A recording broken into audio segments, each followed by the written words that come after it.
Check, check, check. If you're hearing the sound of my voice or watching this on YouTube, that means you're now tuned to the chapter 106 of the Introverted Intuition Podcast. My name is Jeff, a.k.a. the Petty Podcaster, a.k.a. the Ambitious Introvert. Across from me, I have Miss Lainey, a.k.a. Young Banana Pudding, a.k.a. Sister Snack. Say what's good to the people. Hi, everybody. You like your new nickname, Sister Snack, because you always got snacks funny. on you? The Yeah. Like past Sister two Act, Sister Snack. The past two shows I had no You know snacks, what I mean? too. And I'm sitting here and I'm really full today, so. I really should be a rapper. Honestly, I think I should work on that. Okay. Hi, One day. Coco. To her left, we have Miss Coco Puff, a.k.a. Miss Power Walker, because you walk fast as hell after the podcast for some reason. Like, you're always in a rush to get home. That's interesting that you just throw that out there. You do walk really fast, though. We I'm all a New said it. Yorker. And I was I'm about to getting say to where she's I a got New to Yorker. go. No, but And it's she like lives in Manhattan. no, but it's like And she's really from fast. Brooklyn. I gotta sprint to catch up with you sometimes. Why are you walking so slow? I be chilling. I be drunk Strong. and high. The And fuck? you're from Jersey, so it makes sense. Whoa. No We walk offense, fast. CR. We drive, No but we walk offense. fast. And to her No, left, you don't. You can't keep up with me.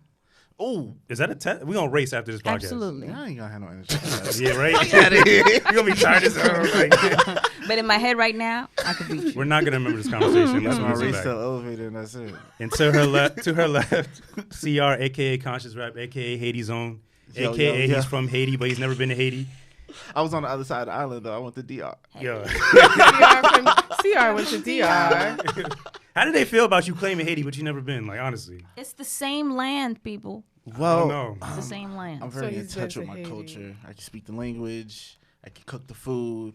I never been there, but hey, I'm still in touch. So You need to go there because I think I you're do getting need to upset. go there. Our Haitian listeners are very upset. But my dad told me don't go. He said shit's dangerous. It's dangerous everywhere. I know. That's what I said. But you know, But we have a special guest tonight. I actually came across What's the Move NYC back in June of this year, the Instagram page itself, and then the app. And I was just impressed, and I kept noticing the hashtag Black Tech Matters, and I was very confused but interested about that because I feel like there's not so many people trying to push that message, and tech as a whole is kind of like a newer world, and we're transitioning into a tech-only world, I feel. So I just want to have him share his story and share What's the Move on NYC is to our audience, and introduce yourself to the people. What's up, everybody? Thank y'all for having me. I'm sorry. That was That's a hell of an intro, right?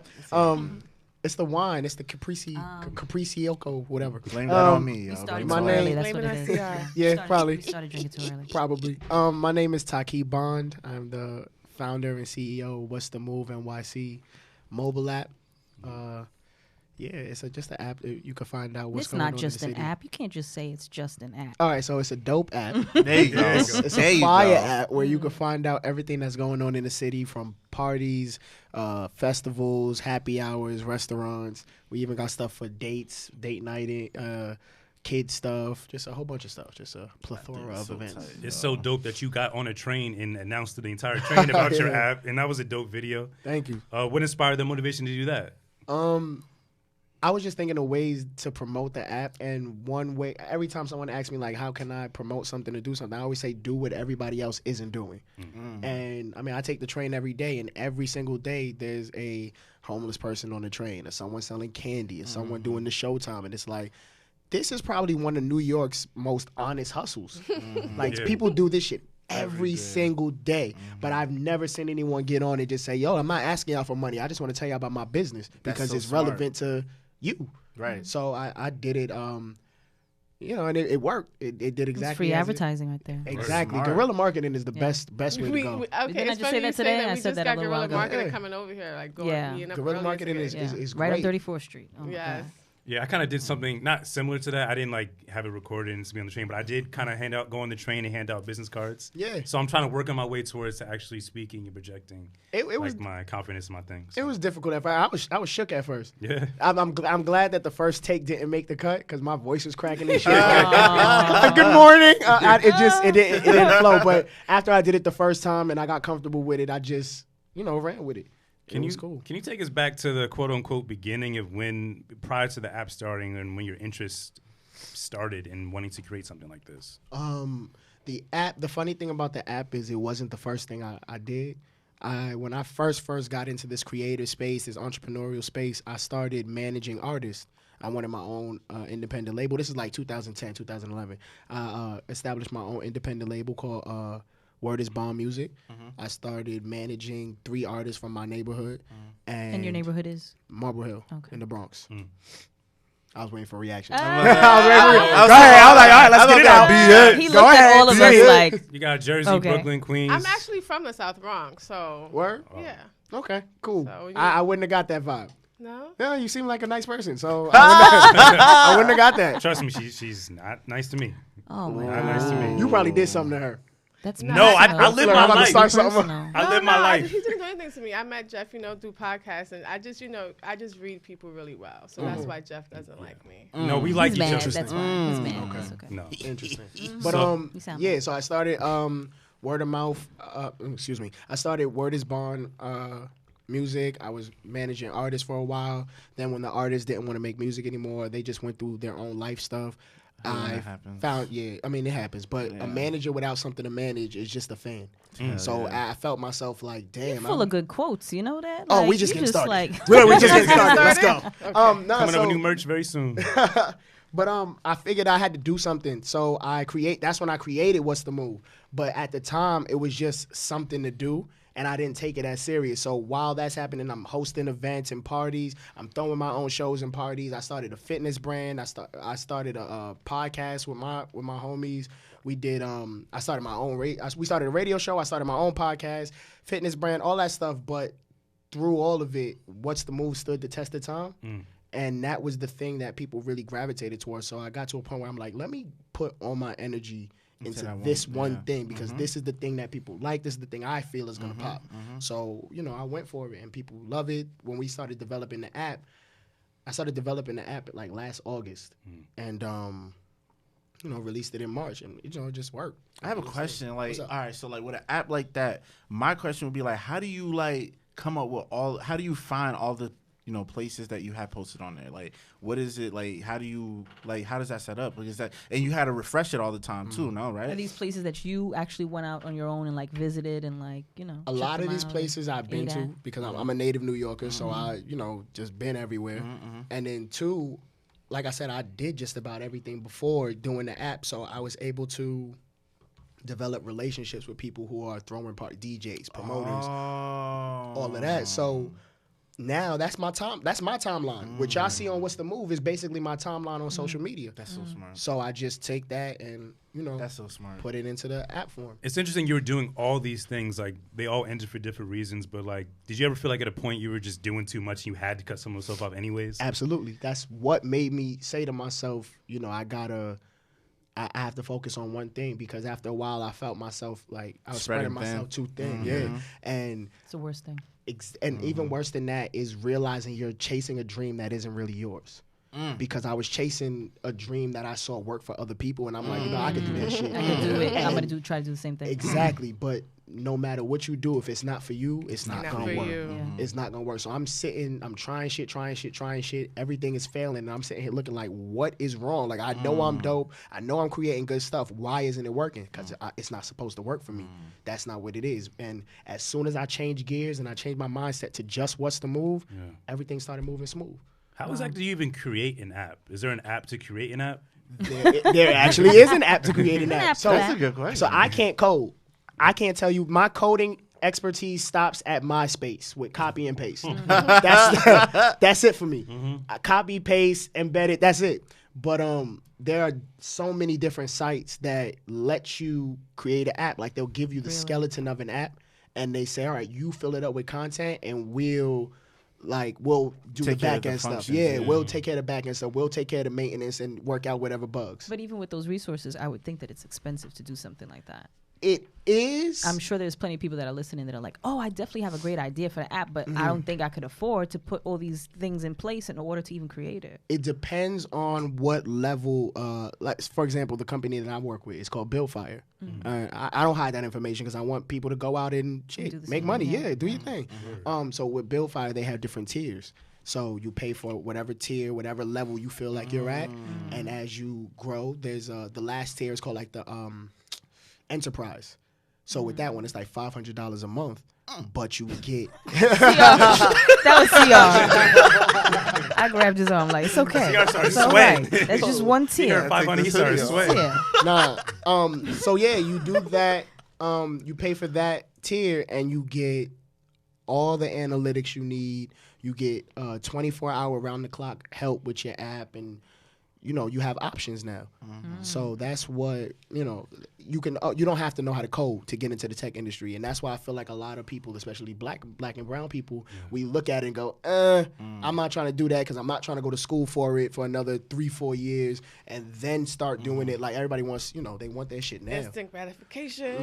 And that's a gift and a curse. Yes. The different tiers were based on the intricacy of the app and how complicated How the much you functions can, are. how much control you have over it. So so let's say for not control in the sense of they're making money off of you, but your off of you. altercations and tweaking it. Exactly. Like I can only do but so much at a bottom tier level. But once you get to the point where you're paying for the enterprise level, you could call them up at whatever time and be like, all right, I want this like this color, this long down the page, and and they'll do it for you. They'll make sure it happens. But even with the small, that's why I definitely advocate for Buildfire, because even with the lowest tier, they hook you up. They make sure they look out for you. They do what they got to do. They're good with communication. So anybody can make an app. I have another question. What's up? Right? Because That's what we here. it is That's an why we industry. here. That's why we're here. I'm a hustler. Right? So how do you make money off this? So one, before I even made the app, I was making money off of promoting the events.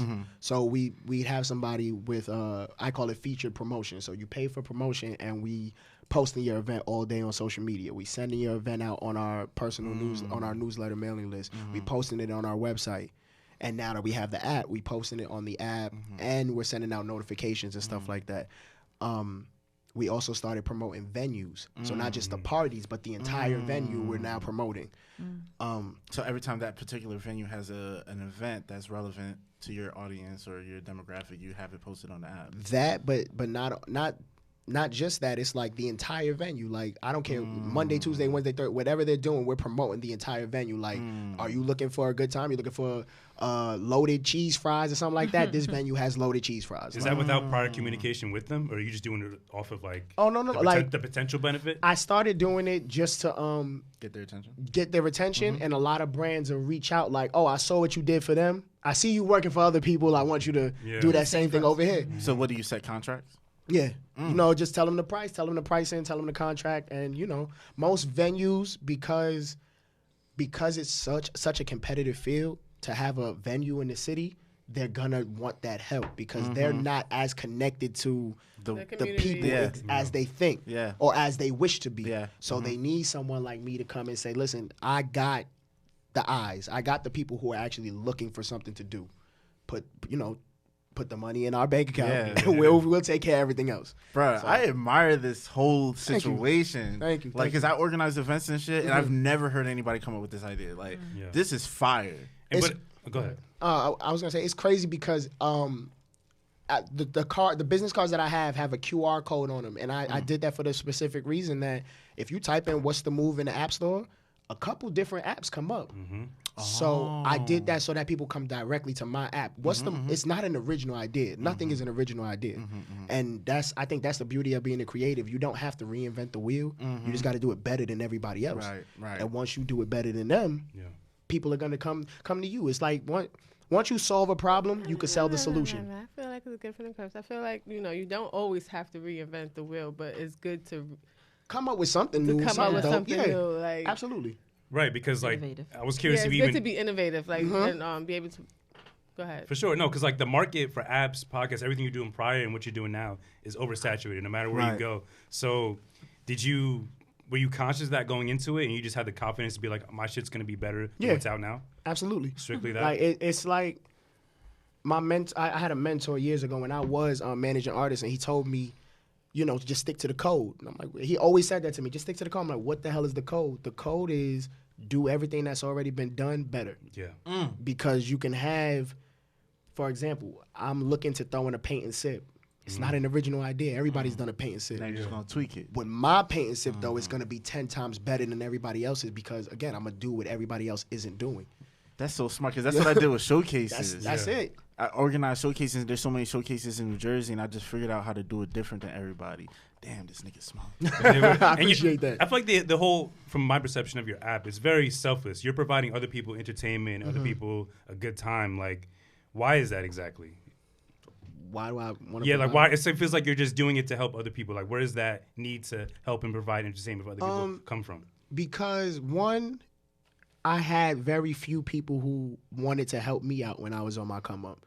So when I'm, managing artists and I had my podcast, I had my radio show and everything like that, people aren't so open about giving information or giving up the plug or giving up where they going and this, that, and the third. And I think that's what, like, it's one thing to be a gatekeeper. It's another thing to just be a shady individual and not try to look out. And that's what I was trying to explain to him about something. Like New York nightlife and New York promotion is totally different than you can think about it versus anywhere else. Maybe I feel like maybe New York and Atlanta is probably the two competitors when it comes to promotion and nightlife and just all around things to do. It's just a different set of people out here and they just do things differently. Yeah. But I feel like I agree. But you can find fake people anywhere and like these type of like egotistical I wouldn't call them gatekeepers.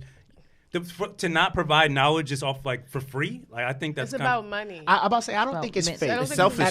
Selfish, yeah. It's not fake. I could call it selfish, but I don't think it's fake because it's kind of like. This is mad. New York is like on some funny shit. New York is about who knows who's. It's Absolutely. like a fake high school shit. Like it's popular kids, it's cool kids, it's the people who move shit. It's the desire to have the exclusivity. So when you put that when you put the shit that he's doing with incorporating himself, not even just nightlife, happy hours, things to do. Like everybody, especially in New York, everybody wants something to do. Yeah. Especially brown folk. Like we love being out and about. We love just doing our own thing. We love having a drink somewhere. So it's just like that part right there is just overly competitive. Mm-hmm. Yeah, I was speaking differently. I guess I was speaking from how I would be if I was in that position. I mean, you can't look for yourself in other people or the idea of how you want people to be. Like, but I don't know. I just feel like this is very selfish. It's business. That's what I swear to God, and there's so many different ways to look at it. But I think it being business is the perfect way to look at it because let's say you work somewhere. And one day they just say, oh, yeah, by the way, we want you to train somebody that's going to do exactly what you do. Yeah. Now you training your replacement. So you don't want to give up too much to where it's like, damn, like your replacement. I done did all this work. I done did all this work to build the door and I'm holding it open for you now. Yeah.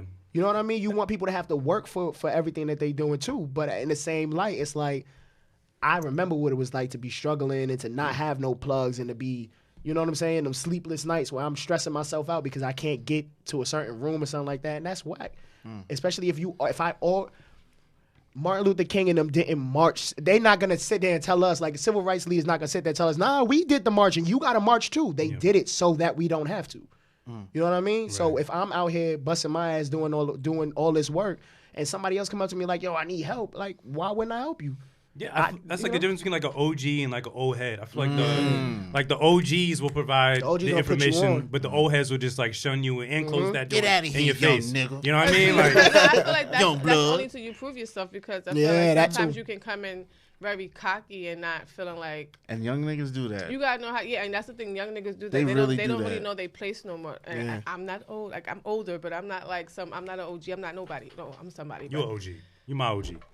Well, just because I can son you don't mean like I can son everybody else. But that's shade. different. No shade. I don't know. But it's just like one of those things I feel like people start. There's a certain sense of entitlement people are walking around with. Yeah. Agree. And people start. We need to like not. Maybe me too. I don't feel fully too, whatever. But people need to remove. Everybody needs to remove their ego. It's easier said than done, but. Just because you feel like you need to be in a room don't mean you're entitled to be in a room if you ain't do no groundwork yet. Right. Holla. Yeah. Holla. I agree. I do too. Like, you have to put in the work. It's all about work and groundwork. And I say this as a reminder to my goddamn self. I even have to put in the work still before I can really, like, get into a door, bust in the door, waving my 4-4. Like, I can't do that just yet. Yeah. So it's just, I think people starting to, especially if you call yourself creative, because I feel like being a creative, everybody in the world is a creative because we all can create something out of nothing. Mm-hmm. And it just so happens people in New York, we have the niche of creating something out of nothing. Mm-hmm. That's our whole life. Everyone is technically creative, but I don't think everyone is willing to tap into that side. everybody's not business minded or business oriented. With their creativity, With with their creativity. Yeah, some people like to create just to create, and that's fine. But once you step into the arena of I'm taking what I created and turning it into a brand and making it a business, now you're playing a different game, and it's gonna be harder. It's a set of different rules, and it's a different set of work you have to put in. Exactly, For sure. very true. Is it just you, or you have a team, or did it start? I have a team. Of course I'm the head of it. I have a senior editor, my homegirl Daniqua Campbell. I've known her since like 9th grade, and she went to school for journalism, and I'm like, listen, I don't know. She was hitting me up like, listen, you spelled this wrong, or you used this the wrong way, oh, you didn't put the right punctuation. I'm like, why don't you just do it? Like, you went to school for this shit. Literally. And she was like, that makes sense. So she's my senior editor now. I have a social media manager, Sarah. Sarah's really dope. She's helping, she's teaching me about SEO marketing and how to big my brand up and get it to a certain point. We have a couple of writers on our staff. Daniqua will run the website and runs the writers. And I'm developing a media team so that we can send people out to get video content, pictures and stuff for these events. And every decision really goes through you at the end of the day, or is it collaborative? Decision? Of course, I'm gonna take their opinions into account, and I'm gonna take what they're saying into account because I don't ever want to make a move that's gonna put them in an awkward position or put more work on their plate and stuff like that. Like, I have an issue. I'm learning now. Me and Daniqua were just talking about it, actually. I'm learning now how to delegate. I'm the type of person where it's like, I'm going to just do it. I'll just do all of it. Don't worry about it. But then I overwhelm myself. And then I get to a point where it's like, they're a task I should have completed, but I didn't. And it's a task that I could have delegated to somebody else, and it would have been taken care of. It would have been smooth, and everything would have been fine. That's interesting because I'm kind of in a similar predicament. Like, I'm kind of just gotten to a position where I am becoming more business oriented, and I have a team. Finally, I started off kind of alone, and it's kind of like I'm learning. I'm not the best communicator or good enough. Or not good at like delegating certain tasks that I feel I'm trying to put on myself alone to give they could possibly do it better, Right. So that's always it because we can't do everything ourselves. Delegation is a prerequisite for power. No, it really is. And until you learn how to delegate, and again, I'm learning this now as I'm going. Until you learn how to delegate, you're not going to get to that next level because you can't handle everything. You're going to drive yourself crazy thinking you can handle everything.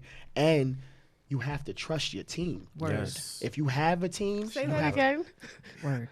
I don't know if I should say it again. I don't know if I should say it again. I want to No, start nothing. Say it again. Say what you said again. Say it again.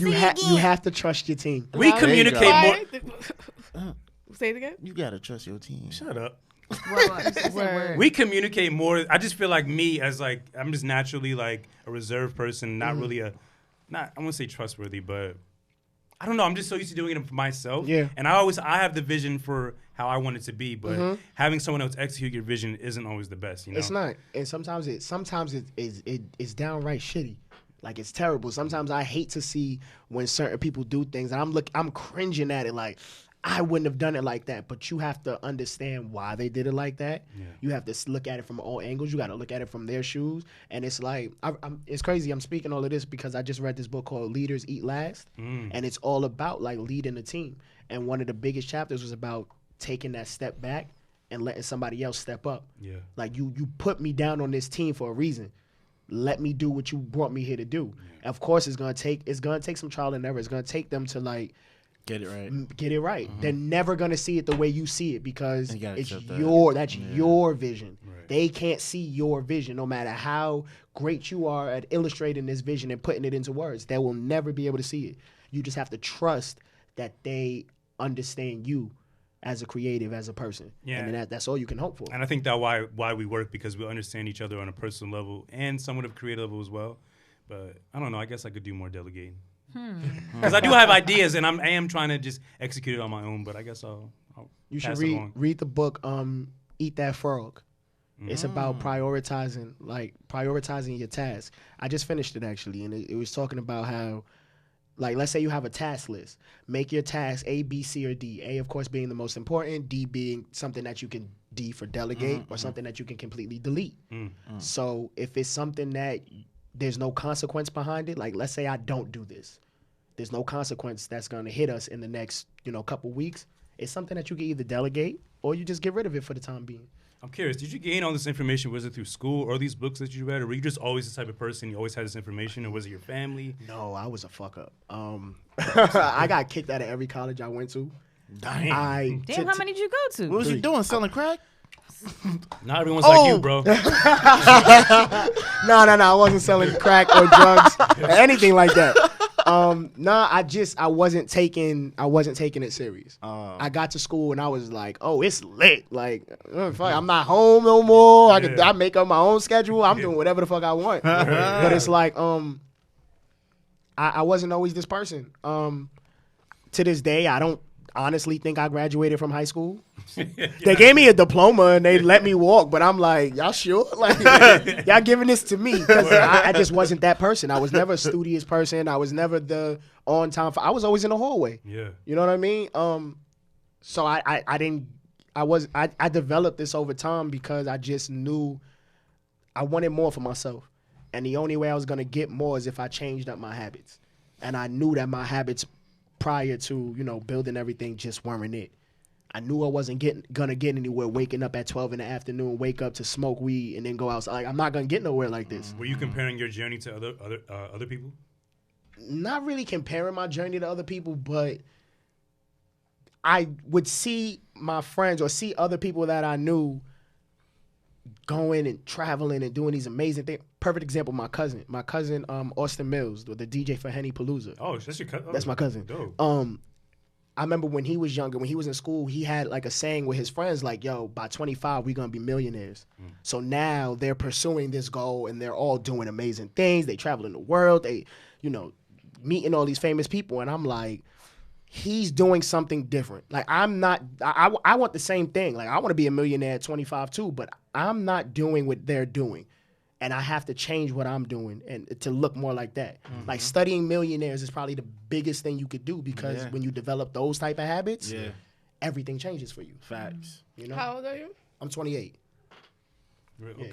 Was there like a defining moment where you realized you were on the right path? Or did you just have that moment recently?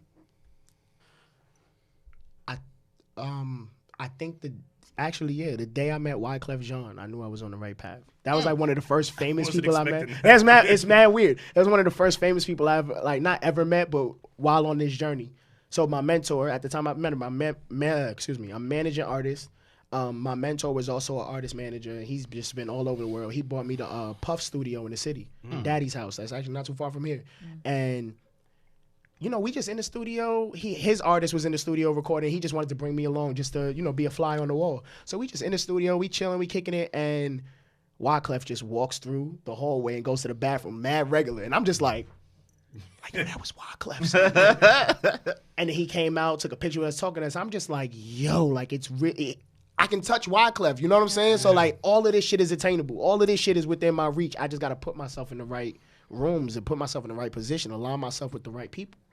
And as soon as I started thinking that way, taking lessons from Austin, everything just fell together. Everything fell the way it was supposed to. Because I feel like one of the key things that you did was you kind of saw your dreams turn into a reality. You know what I'm saying? As far as the approach to get to your destination, you saw the realistic steps that you were going to take. Because like along my journey, I've met so many people. Like, come on, everybody raps. You know what I'm saying? Everybody raps.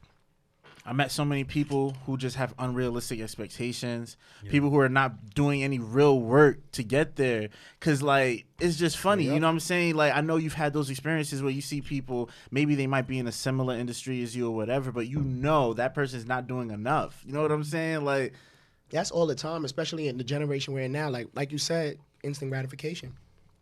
Nobody wants to do the work. And you can see it. I literally had a conversation today. I just came from a networking event, and I saw one of my boys there, and I haven't seen him in a minute. And I'm like, yo, I can tell you putting in the work because the way you're speaking. And I brought up to him, I said, yo, remember that time? Like 5 years ago, I tweeted, in 5 years, you're going to see who was working and who was scratching their ass. And it's clear. It's very and you can say that at any point in your life. Like, I say that right now. In 5 years, you will see who was working and who was scratching their ass. Because in that 5 years, the people who was working, progressing. You're gonna see the proof. Yeah. You're gonna see the progression, and the people who are scratching their ass are still gonna be in the same position, scratching their ass. And that's just how it is. But And unfortunately, it's not 5 years like it says. It's actually 2020. We're really going to see who's really been working. And A who's been fact. I scratching feel their like ass. that. I Everybody's been agree. saying that. I agree. I feel like 2020 is about to be the year epic. Yo. where you will see everybody who's been working. As my eyes starts fucking with me, we're working. Who's really been doing nothing. I nothing. feel like that. Yo. Because the people who's been working, they're gonna like catapult into this instant fame, what you think is gonna be overnight celebrityism, but it's not. years in the Ooh. making. It's Yeah. years and I years feel and it years of I hard feel that work for being myself, finally actually. recognized. I feel that for myself. Shush. And no funny shit. Like, it's one of those things. It's just gonna happen. No, I mean, because like I've been doing a lot of self-reflection lately, and I've just been looking back to the days when I didn't have a platform, I didn't have a name, and I was studying to learn how to edit audio and studying other podcasts like The Brilliant Idiots and Charlemagne and seeing how they never leave any dead air. There's never any awkward times. They're just constantly keeping the conversation flowing. And to the point where I'm at now, currently today, 2 years in, it's like shit, 11 months with y'all, 10 months with y'all. It's just like the progression's like noticeable. Like the change, the work is speaking for itself at this point. So yeah, it's just crazy how much you can do if you actually just work. Yeah. And you're not scratching your ass. What's that phrase? The only place work comes before success, or success comes something like that. The only place success comes before work is in the dictionary. Like you're not gonna get there without doing the work, and that's just it. It's bottom line.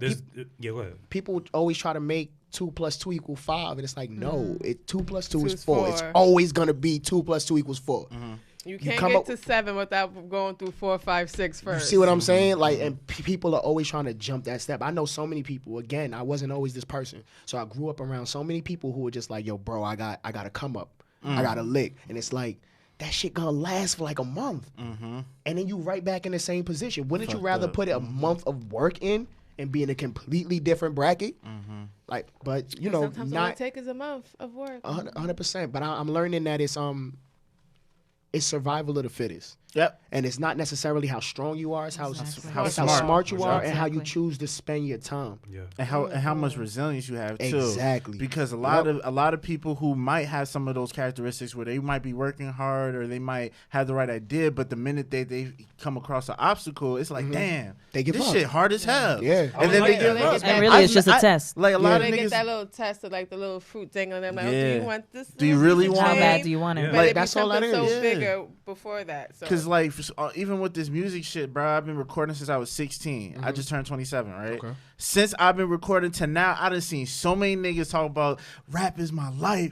I would do everything to make, and then these niggas is just not rapping anymore. You know what I'm saying?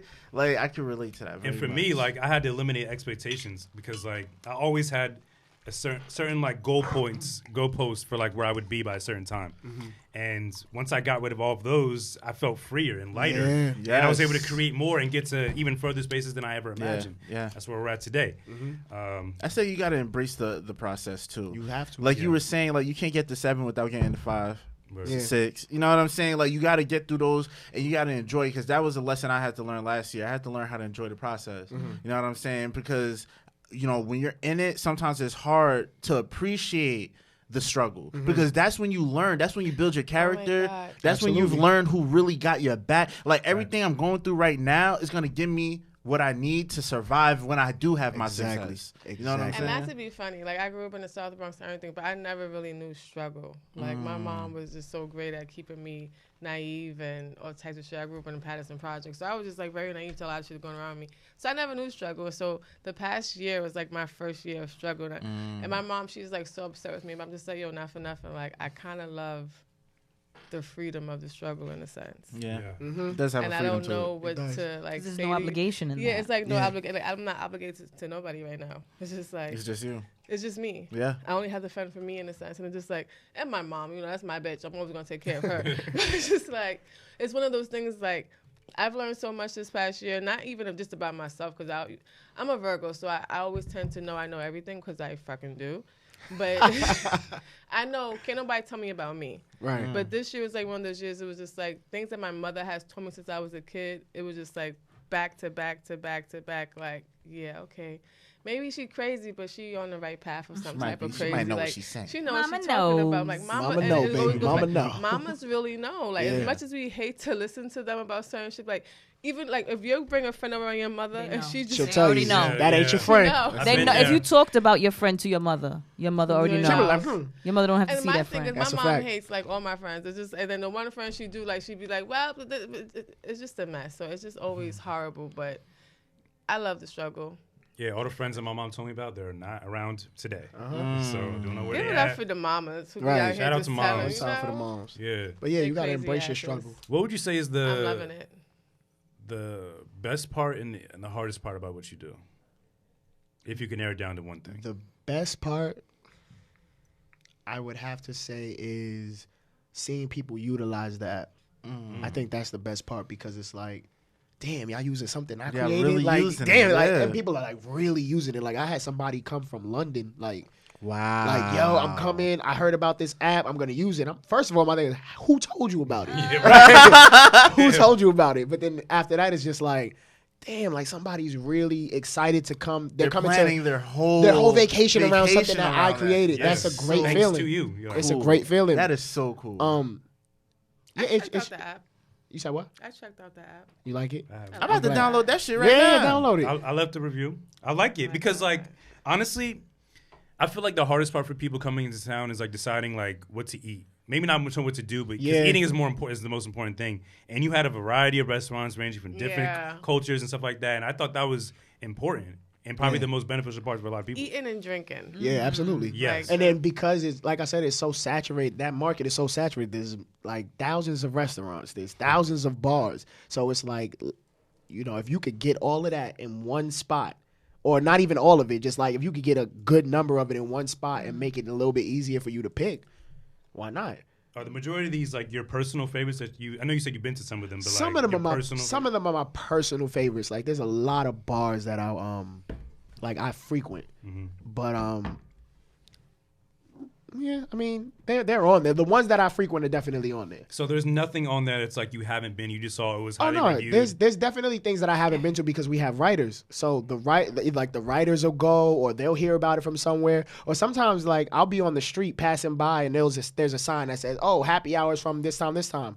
I'll be like, "Oh shit, let me take a picture of this and I'm gonna throw it on the app." Right. Like I haven't been to all of these places, but you know, I wouldn't send you anywhere that I wouldn't go to myself. I have a You know what I question. mean? Yeah. Is there a section for adult entertainment? There's a section for no. That's a good question. That's a Good great question. because a lot of Yeah, people it ask for is. that. There's But I a still need to section. Look at What do they Jeff. ask for? People ask like, Go on X oh, videos, bro. so I had.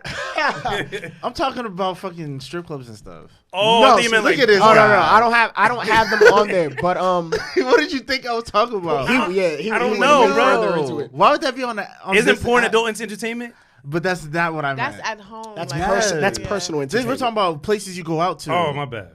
See, I I know don't- it wasn't me. I don't have any always of those. Like I don't have strip clubs on there. Mm-hmm. Again, because I don't send people to places that I wouldn't go. I'm not a fan of strip clubs.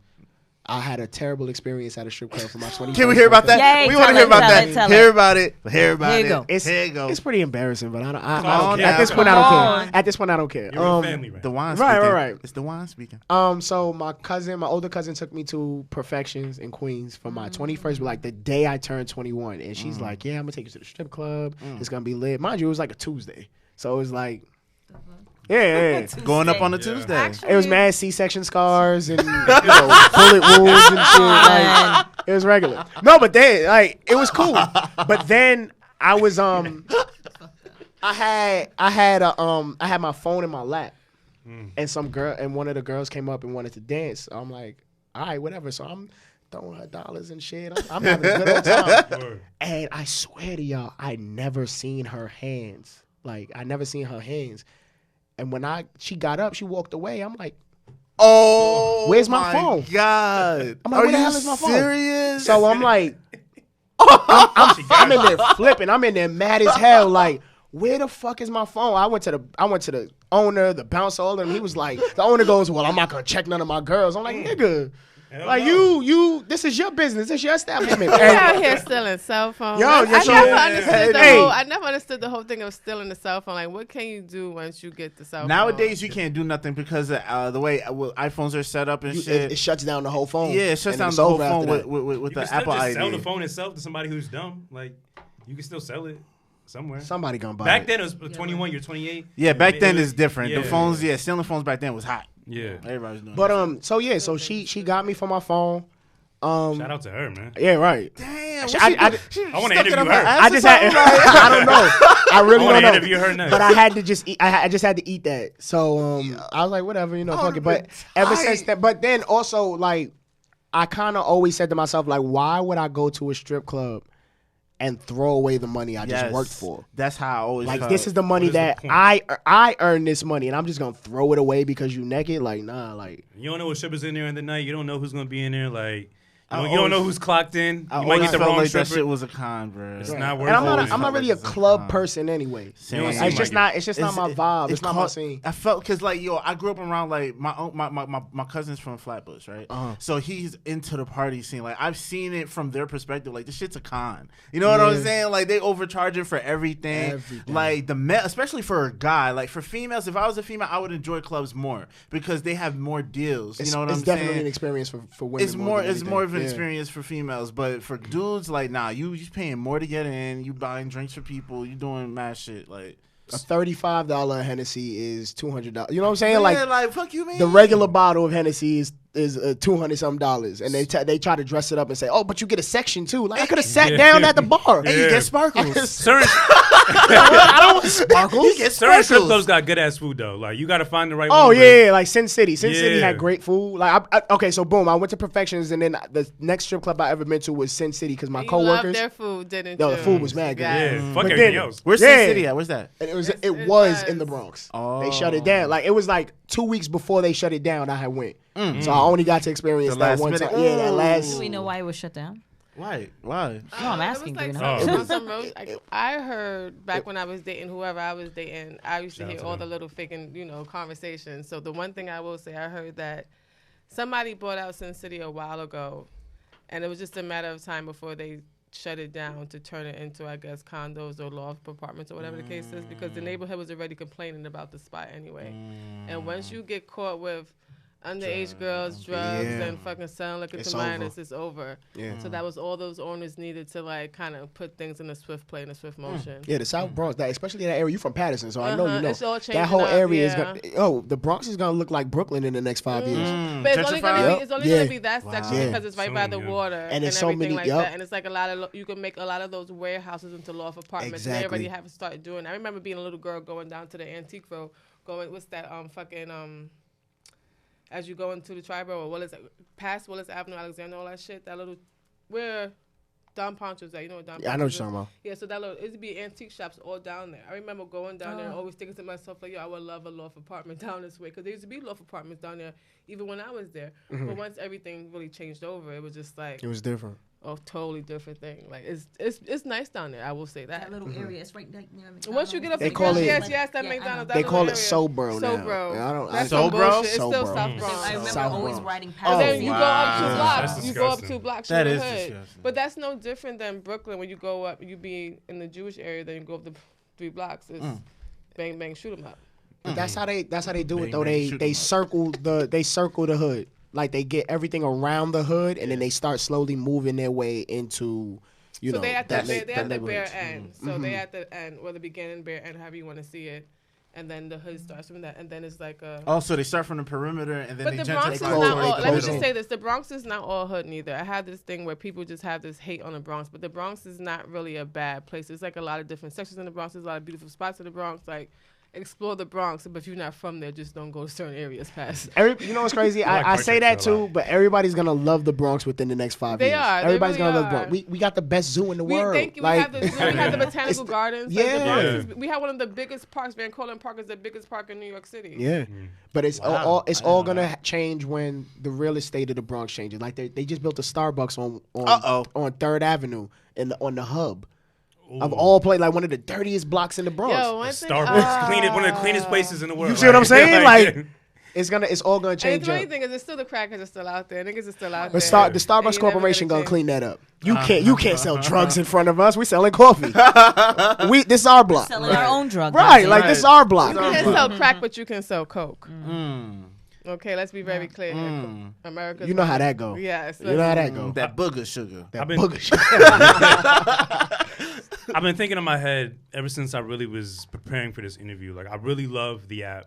Thank But I feel like we've all had experiences where we've organically just come upon a spot that we weren't searching for, we didn't know about previously. And do you feel like your app in any way is kind of eliminating that, like that organic aspect of discovering something? Have you thought about that? Does it bother you? Do you care? I've actually never thought about it, but now that you posed the question, it's kind of like, let's think of somebody who's coming to New York for the first time. You're right. If they look at the app, they'll find a spot. 9 times out of 10, they're gonna find another spot down the block Yeah. because it's so oversaturated. So it's kind of like if somebody comes and they want to use what's the move as like the jump start for their night, that's fine too. Yeah. Like you come, you say, all right, let's go to this spot. And then from there, you don't even touch the app no more because you found a spot down the block. You found a restaurant around the corner. That's fine too. It's just a matter of, again, just people, if you utilize it just once. Yeah, the app is definitely a great bridge to getting your feet wet. Exactly. With new experiences. Exactly. Who is your app really catered towards? People coming into town or people in town already? Anybody, honestly.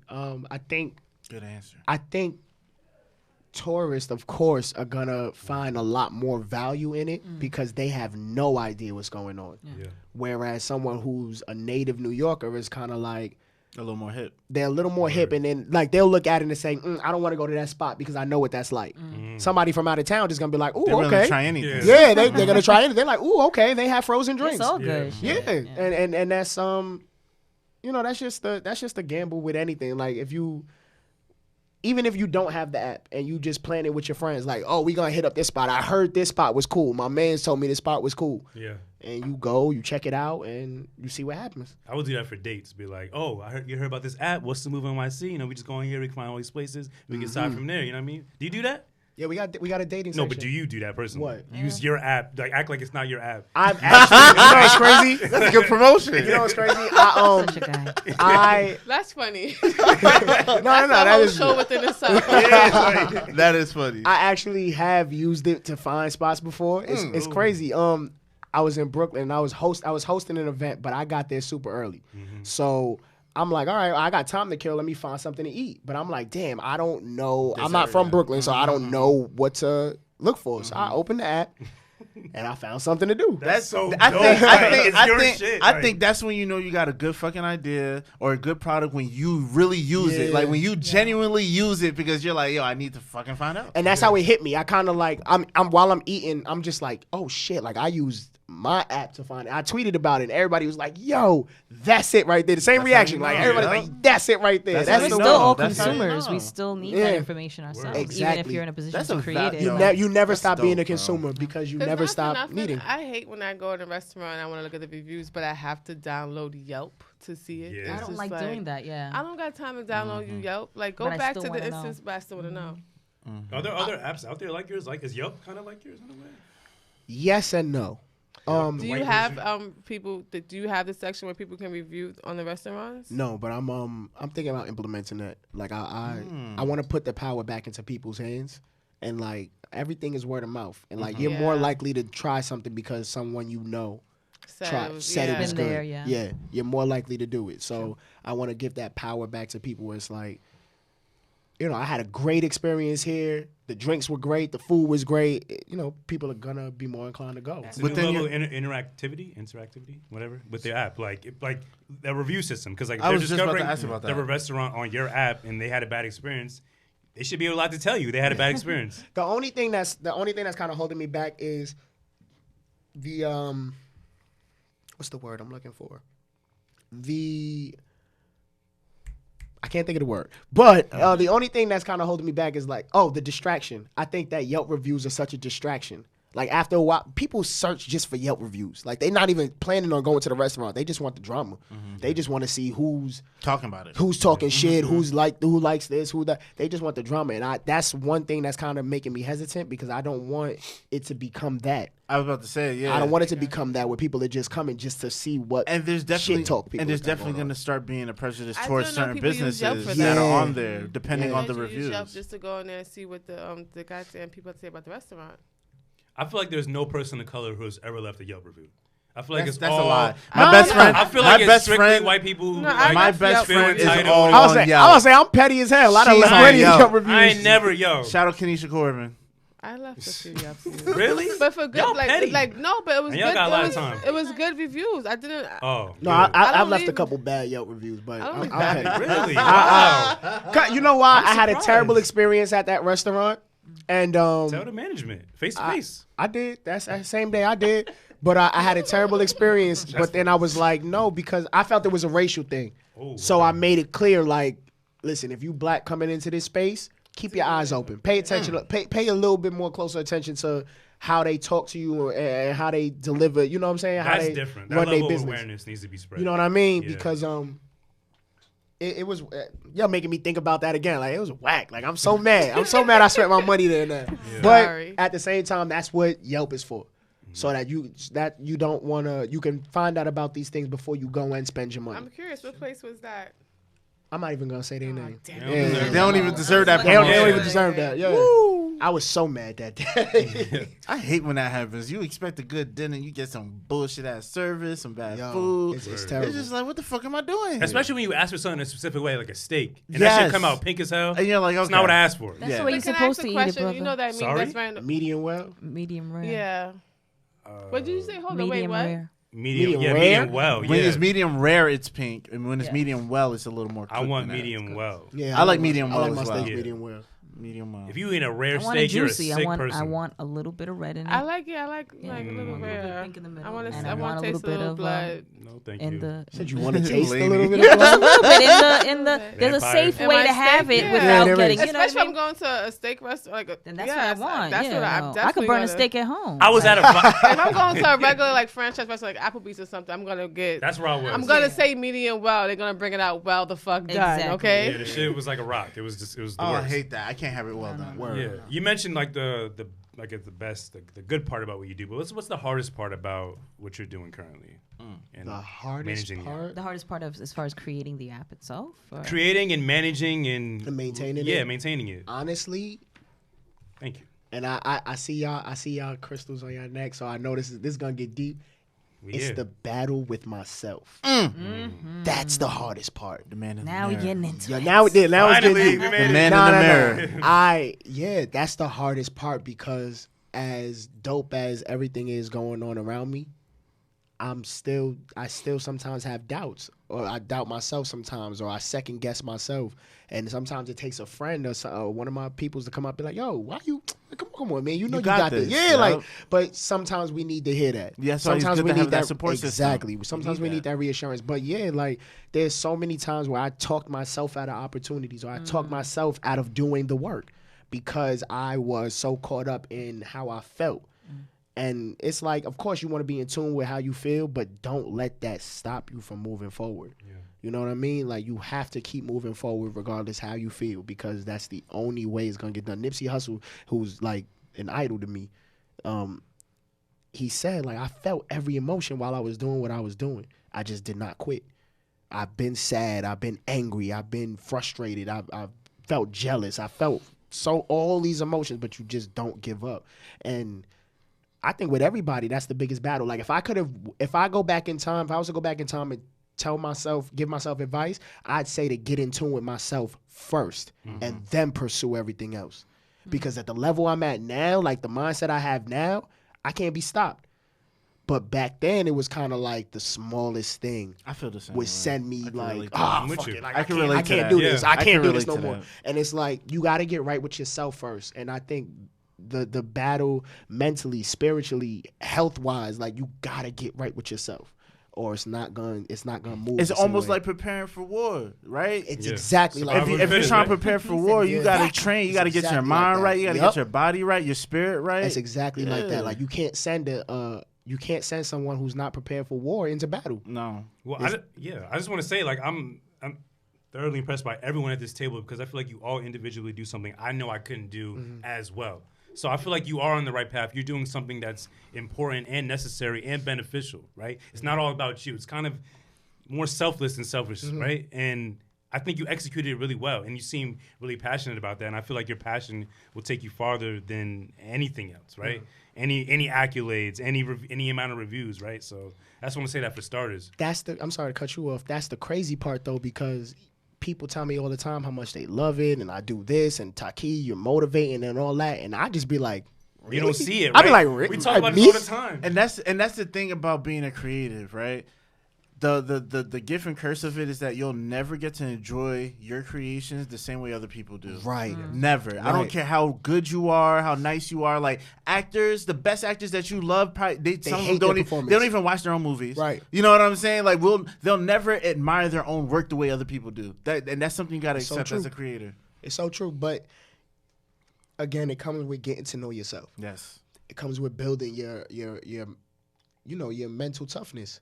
It comes with building that, and I personally think my girl, honestly, not even being cliche, like Jay-Z said it best. My girl told me that spiritual shit really worked. Like I had to get myself in line with myself.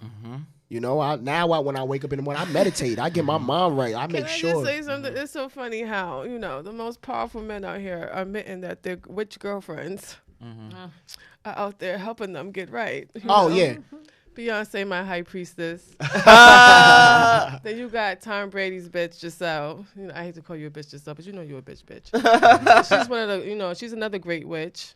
And then you have, well, I don't think Lauren was a witch, but I think Nipsey was very in tuned. yeah. I don't want to call him a warlock or nothing, but he was just a very in tune Nah, spiritual man. I would call him that. You would call him a I would call warlock? him that.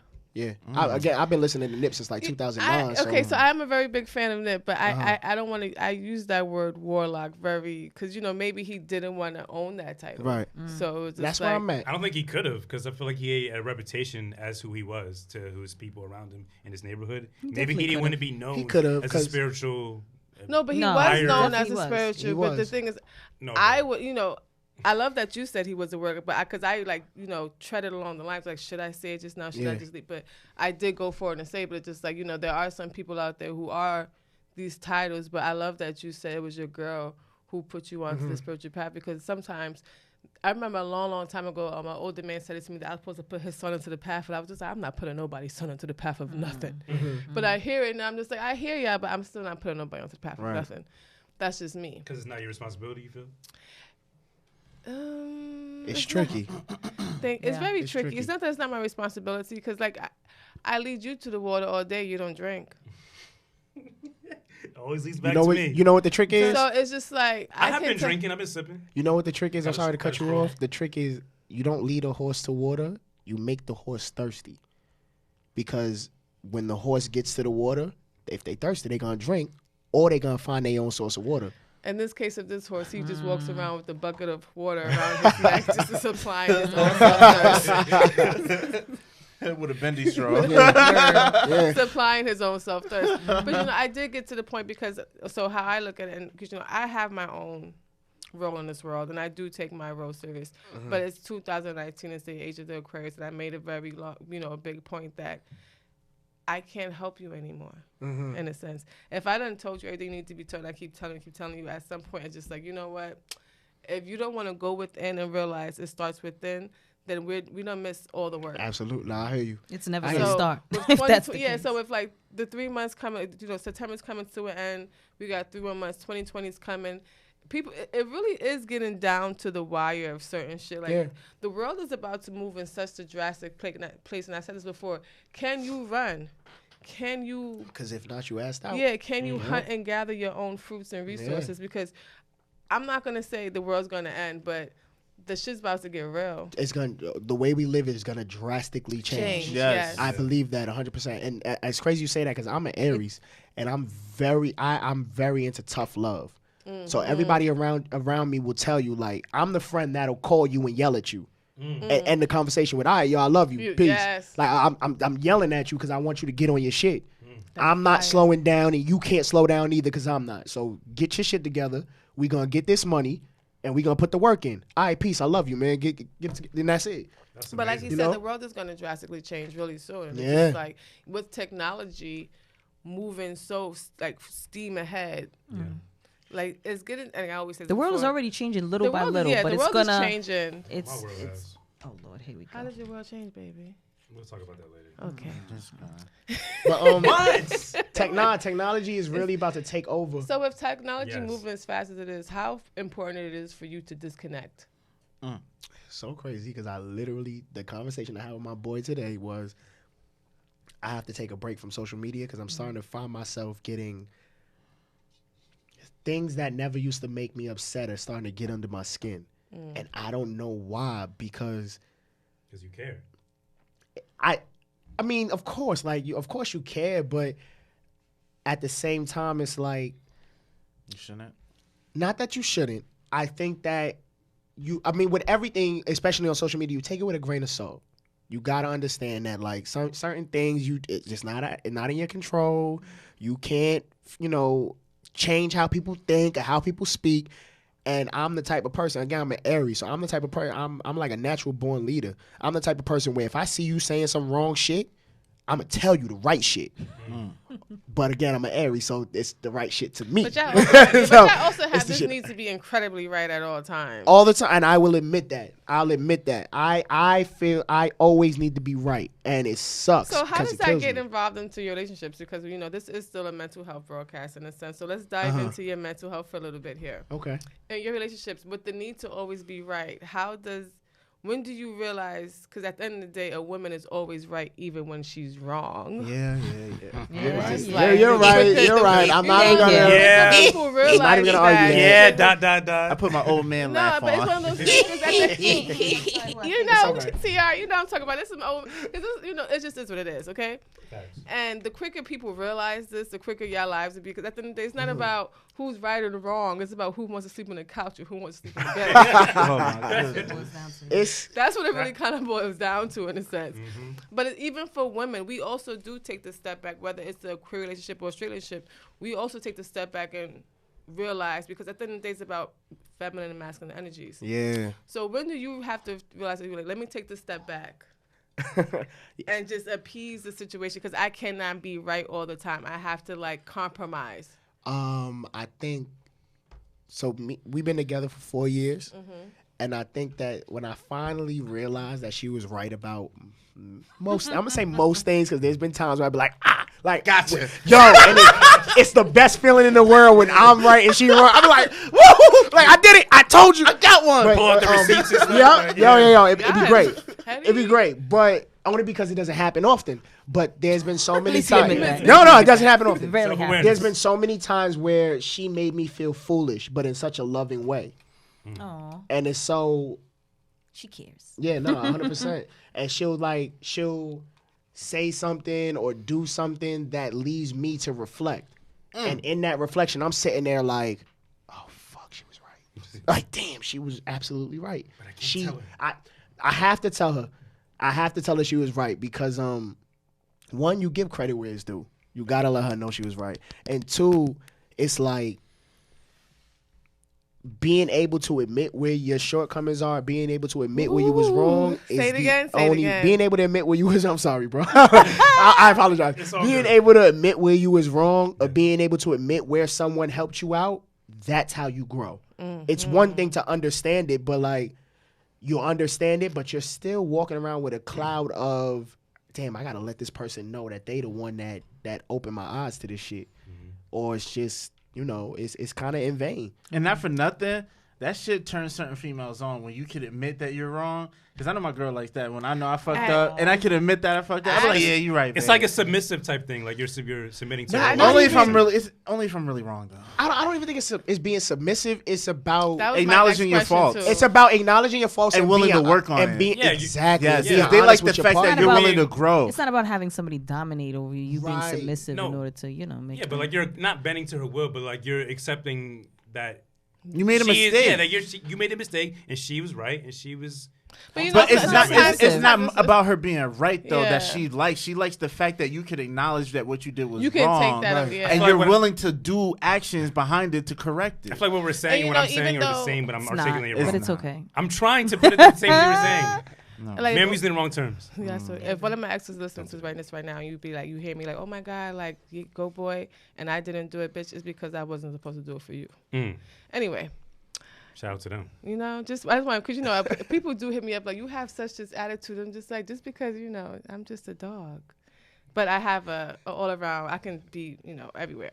Anyway, my next question for you is, as a black man growing up in the hood, you know, where's your perception of love jaded, and how does that play into the ship, and how does that play into you picking your partners and knowing what you want?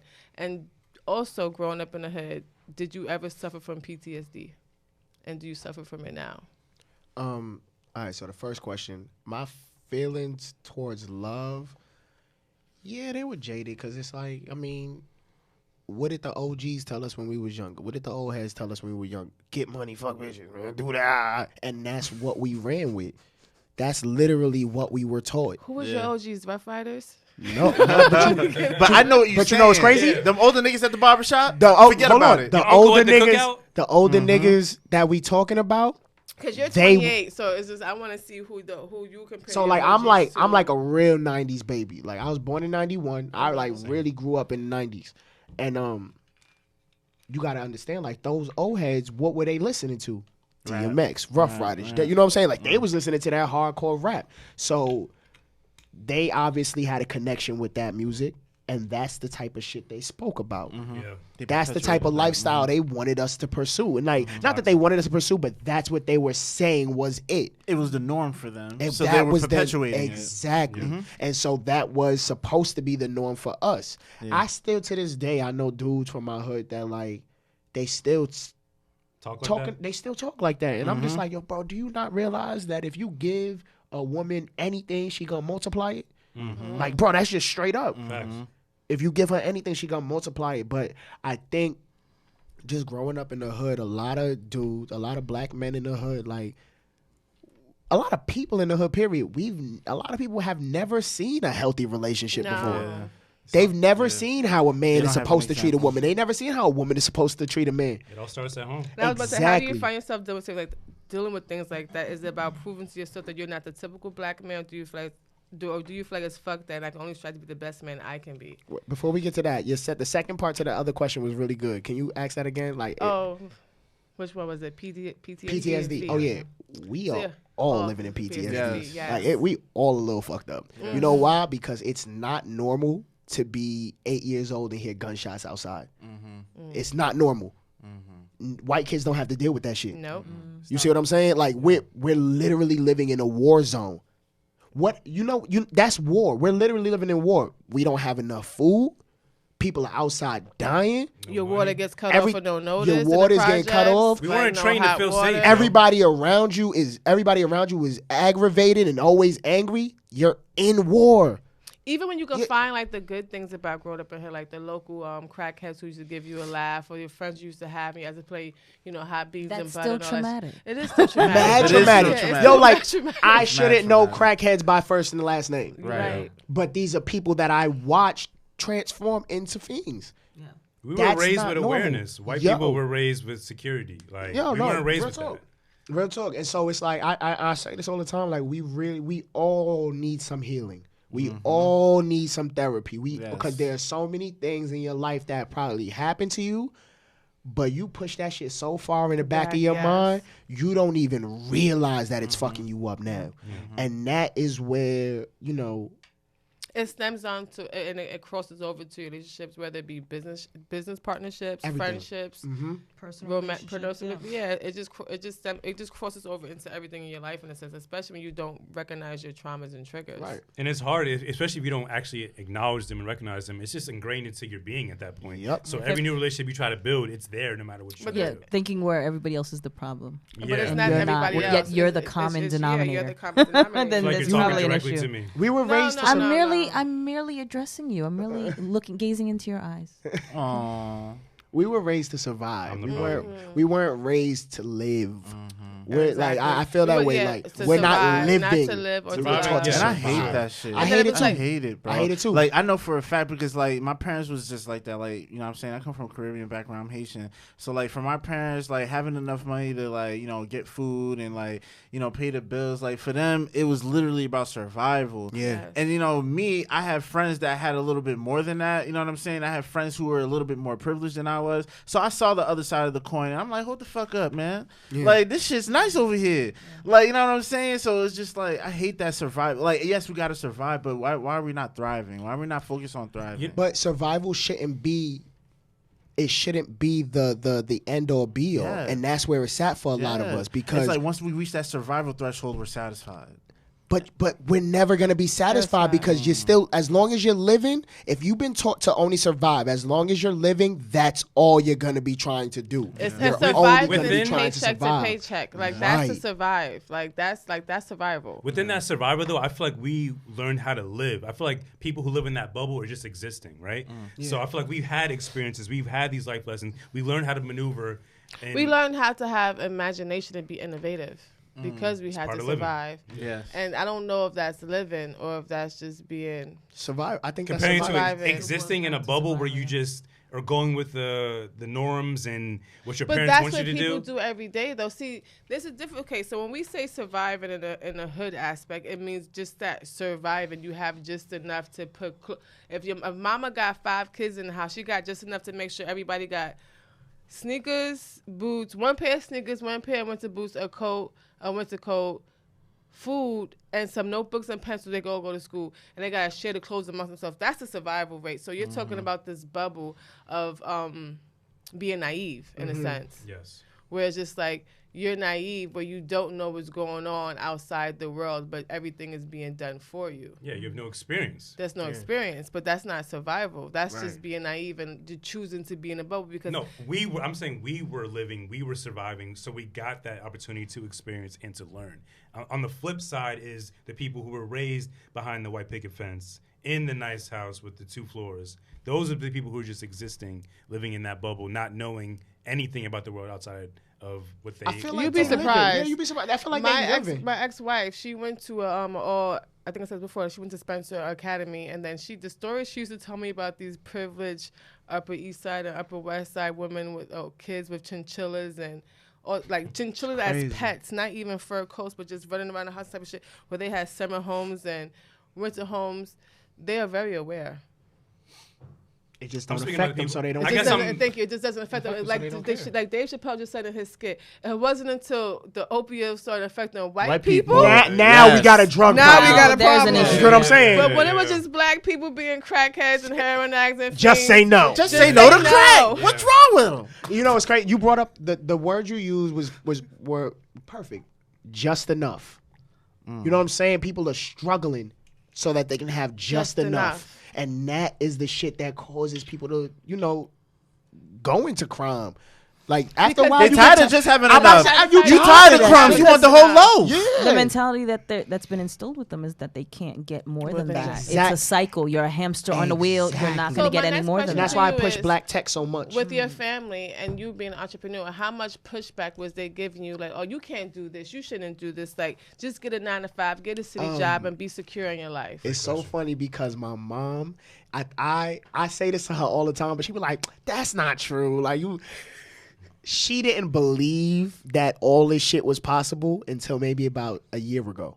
I swear. And like, mind you, this is all from like 2010. I So started. that's what I'm facing right now with my mom. I'm just like, just give me time, Mom. You gotta understand, they come from a different generation. Yes. Yeah. They were taught, you do this, this happens. Yeah. They weren't taught you do this, You you live- take a take a alternate risk. route, and you take a risk, and then this. They weren't taught that. They were taught to play it safe. Our generation was taught And to. my mom is take 1947 South. Like, Our, no you know risk. what I'm saying? Like our generation was taught to jump and build the plane on the way down, and it's Yes. Their generation was build the plane, do check-ins, make Test sure it out. test it out, Yeah. make sure it works, and then go.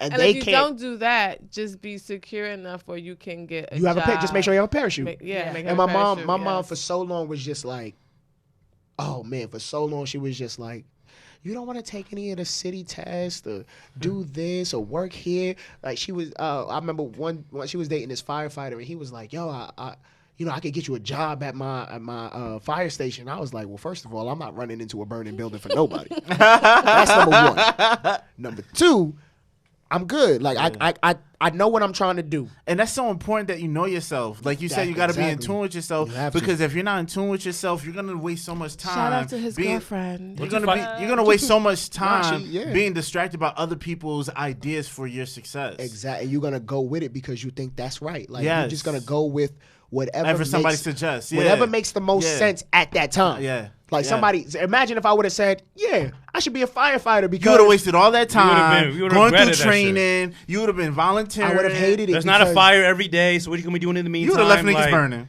Yeah. Hey, you know what's crazy? It sucks to say, but like I'm being myself. Listen, I'm honest enough to say I'm not running into a burning building for anybody. Not for your ass. And not for nothing. I was just telling my friend, we were just talking about this. Wasn't we just about the FDNY, how like the fire departments, NYPD, and they have their own little secret society. I knew absolutely. They have the highest rate of divorce of all the city agencies. I knew this girl who was dating a fireman. So they take their wives to the dinner, but the side chicks to the balls. So it was just like, as you say. That's crazy. Yeah. That's so fucking. That's life. That's terrible. G. I've heard a lot of jokes about firemen. You would think that's No, not. How do you that. finesse that? How do you have the confidence to finesse that? Like, Actually, Because everybody's in on it, so it's like you ain't got That's nothing to right. hide. Yeah, that's brotherhood. right. It's a fraternity, so it's like They not gonna tell nobody. They're not gonna tell. Like I heard that even NYPD, like if you was to get if you have a wife and you're officer, and you cheat on your wife, you have another woman pregnant, you can get your child support payments taken out before your wife even see the fucking direct deposit slip. what? I believe it. They got a whole fraternity that they just not letting. It's a whole secret society. They stand by each other. Yeah. Before I forget this question, in those moments of self-doubt when you're the one needing the phone call instead of giving them out, who do you turn to in those moments when you're feeling like down and out and questioning what the fuck you're doing? Is it your girl? Is it your friends? Have you considered therapy? Have you done therapy? I haven't done therapy yet. Ironically, my girlfriend is a therapist. Changes everything. Yeah, and there be so many times we just be in the crib and I'll be like in a bad mood or something, and she start asking me questions and we'd be talking. I'd be like, wait, stop therapy, stop it. I'm like, stop doing that. I know what you're doing. Stop doing that. But like, it's so effective. I love when she does it sometimes. But nah, I've never actually gone to therapy on my own. But when I'm feeling like shit and I'm really trying to get myself back together, honestly, I feel like, and maybe it's bad to feel this way, but I feel like no one else can help me like get back on that track but me. And I think time alone is the best thing that I've done. Like I'll sit in my crib. I'll tell my girl, like, I'm not, listen, I'm chilling. You could come over here if you want to. But I was like, but I'm staying home because I'm trying to chill out. I'm trying to smoke by myself. I'm trying to relax. I'm trying to take a nice hot shower. It's hit or miss, man. Because like sometimes you may end up getting deep. For me personally, I'm doing that. You get deeper into it. You kind of get trapped in your own mind. It's a mindset. Sometimes you need that outside opinion and energy to get you out. But if I had to choose, I would say my two closest friends, who one of them is the artist that I was managing at the time. He's still one of my brother to this day, and Dope. One of my other boys, Q, who was our videographer and producer at that time. Those are my brothers. So like when I'm going through anything, I have people that I can reach out to and speak to. You know, me being the person I am, I try to handle everything myself. But when things do get a little overwhelming, or I feel like I doubt myself, I'll let them know, and I'll be like, yo, son, like I don't know how to do this. Like I don't know if I could do this. Or I don't feel as good about this as, you know, I should. And they'll tell me the truth. The hard truth. Like that hard pill to swallow. They gonna tell me. Because you give that, you obviously deserve that right back. Right, exactly.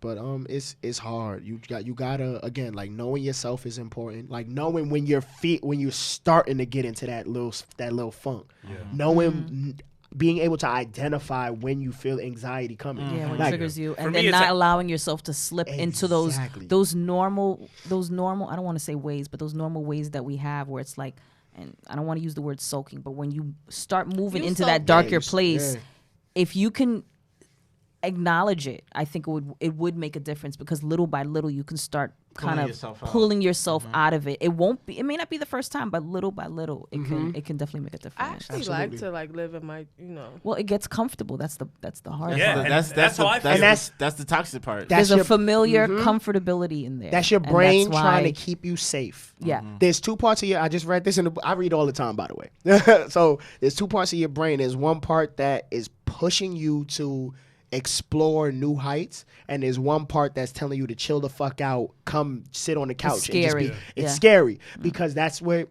it's fight or flight. There's a part of your brain that's like, whoa, you're doing too much. You don't even feel comfortable with this. Just come back to where you feel safe. No, what I mean when I say that, so because I'm a writer, so I do have to take a lot of time inside my brain. Right. Like, I have to stay in my brain and be in my playground for multiple times and days out the week. So I actually enjoy that part. I don't mind coming out to play. But I don't really like people like that neither. So I like when we had the seminar this past Saturday, I literally said what I had to say to the people, and I took a step back. Yeah. And even they understood it, like, okay, she really does not like fucking with people like this, but she took it. She came outside today. She took it. She mingled. She networked. We traded information. She's cool. We good to go. But it's just that I'm not really gonna, because I don't like small talk. Me neither. Yeah. And so I can't do it. Me neither. I feel like that's a New York It's Jersey painful. And Yeah, I don't like New small York talk. Jersey thing. like my relationship with depression, it was like it's super like warped, because like I've dealt with it my entire life, and I have no siblings, so it kind of became. Same. I was Oh, so you don't- used that's to what it. I- You're Are you only the child? child? On my mom's side. Well, you still on can my relate. on my pop's side, I have 3 siblings. I was so used to it. It kind of, when I was during the stages of like creating the show, I was free from the depression, but I felt kind of off because I was so used to it. So used to that darkness. I feel like I lost my sibling for a bit because it was so close to me, so attached to me. But on the other side of it now, where I'm still dealing with it like semi regularly, it's weird because like dealing with something for so long, it's kind of like a relationship. It is really a relationship. Yeah. It's like when you're without it, you feel like a part of yourself is gone. When you're without your depression? Yeah, because I am like So kind of this half is- foot in, kind of This sad. is my and thing not. with people with depression and stuff like that. I feel like maybe we need to try something different, and people need to start embracing their depression. In a sense, it's like I feel like depression has become this thing where it's just like, oh, I'm depressed and I don't know what to do to get myself out of it. Everybody's depression is different to the cause. So how you may feel depressed, another person may not feel depressed that way. Yeah. But I think people need to start embracing that. Okay, you know what? I'm not feeling good today. Yeah. I'm in my feelings. And this is my thing. If you cannot be honest with just yourself, then we have a bigger problem than depression. Yeah. Because sometimes with a lot of people who are depressed, they just don't want to admit the most basic things to themselves.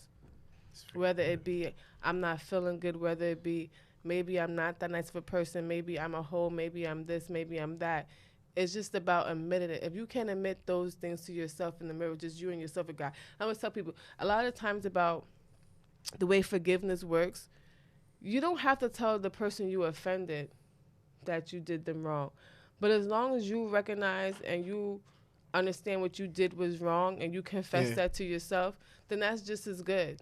It's a step forward. It's a step forward. So, but if you can't even do that step, then you're going to always be lost in your depression.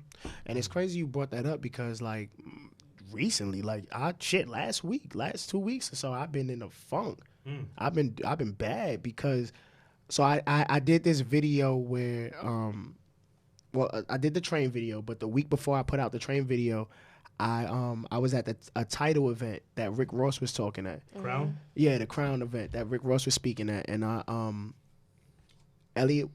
Elliot Wilson opened the floor for questions, and I was sitting in the second row. I jumped up. I didn't even let him finish. I jumped up, and I said, "I got a question." And like they didn't argue with it, nothing. They just gave me the mic, and I told Rick Ross, like, listen, there's a lot of young black people coming into the tech industry. You ever thought about investing in tech? And, he answered the question, and I was like, oh, so he was like, yeah, if the right opportunity comes. I said, oh, do tell. And Elliot Wilson goes, oh, what? Is that what you do? I was like, yeah, man, like, shoot is shoot. That's why I'm here. Like, that's what I came to do. So I got to, like, speak to Ross and his peoples about shit like that. But after that happened, I felt like I had a #1 single, And now I feel like, damn, the next thing I do gotta be a number one single or it's over. And so I was beating myself Put the pressure up. on Yo, yourself. I put so much pressure on myself. I was beating myself up for weeks. I felt so overwhelmed. I'm sitting there like, yo, nothing. I can't think of anything else to do that's gonna top that. And it really took me, like, of course, you know, talking to people that I love, being around people I love, and like really, and being by myself, and really, you know, coming to peace with the fact that it's not gonna, every time I put out a single, it's not gonna be a number one hit. Yeah. And that's what I think a lot of us kind of need to understand. Like, it's okay to be number 5. It's perfectly As long fine as to you be break number top 5. 100, right? You see what I'm saying? Yeah. And you know what? Shit, even if you 101, you Yeah. did your thing. You got on the board. You see what I'm saying? You did your thing. And I think that a lot of us, because we're on social media all day and we only see people's highlights, Yeah.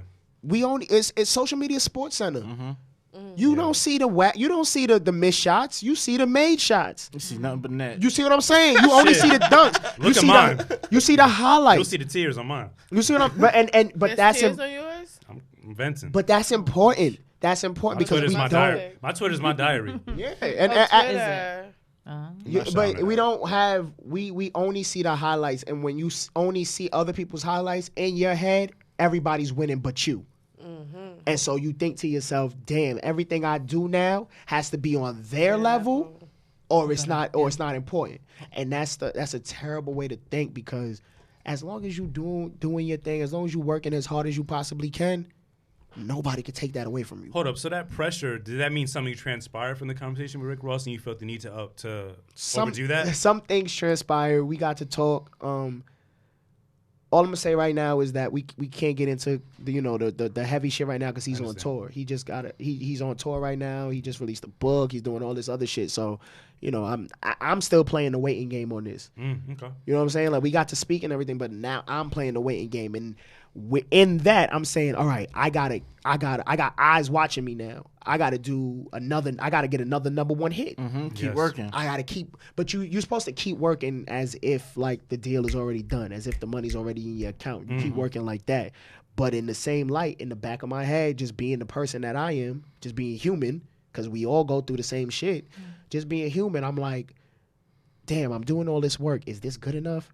You think this person will like this? You think Ross will like this? Yeah. You think his management team is gonna buy into this? Like, are the people around me gonna like this? It's always gonna be that fight. It's always gonna be that internal battle with yourself.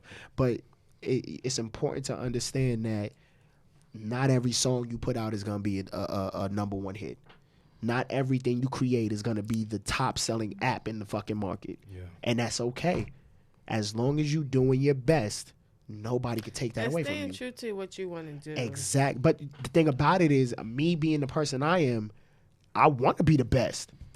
What you mean? I want a number one hit every single time. I feel like I'm the best. Why? I feel like we're the best. And you should. Yeah. You should. No, honestly, like, at least on this network for sure. We're the best. Shit. Like, honestly, on this network, we're the best. And podcast. as you should. You supposed to toot your own horn. You supposed to feel good about yourself and big yourself up. But in the same light, you got to understand that not everything you do is going to be that. Because if in your head you think that everything you do is gonna be that, you just setting yourself up for disappointment. And you're stopping yourself from being able to improve. Exactly. Because I feel like on that journey, like you said, you only you should be competing with the man in the mirror. You know what I'm saying? Like the best champions, the top athletes, top musicians, they all say the one thing, they have the all same common denominator. They competed with themselves. Yeah.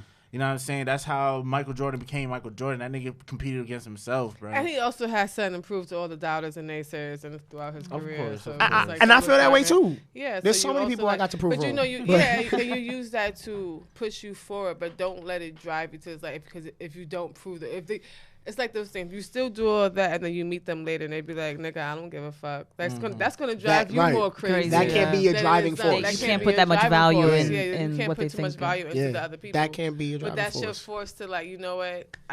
You can use it as fuel. Yeah, use it. But it can't be the only fuel that you're running off of because, like you said, when you get to that point where it's like, I just did this, that, and the third, and they like, and nigga, like I don't care. I don't Then care. you sitting there with anger on your face Because because you was the one, everything like, you who- was working so hard to prove, it doesn't even matter. Not to them at least. I'm curious though, like, but in this moment, like we are adding to history. Like in the future, 10 years from now, this will be considered history. Right.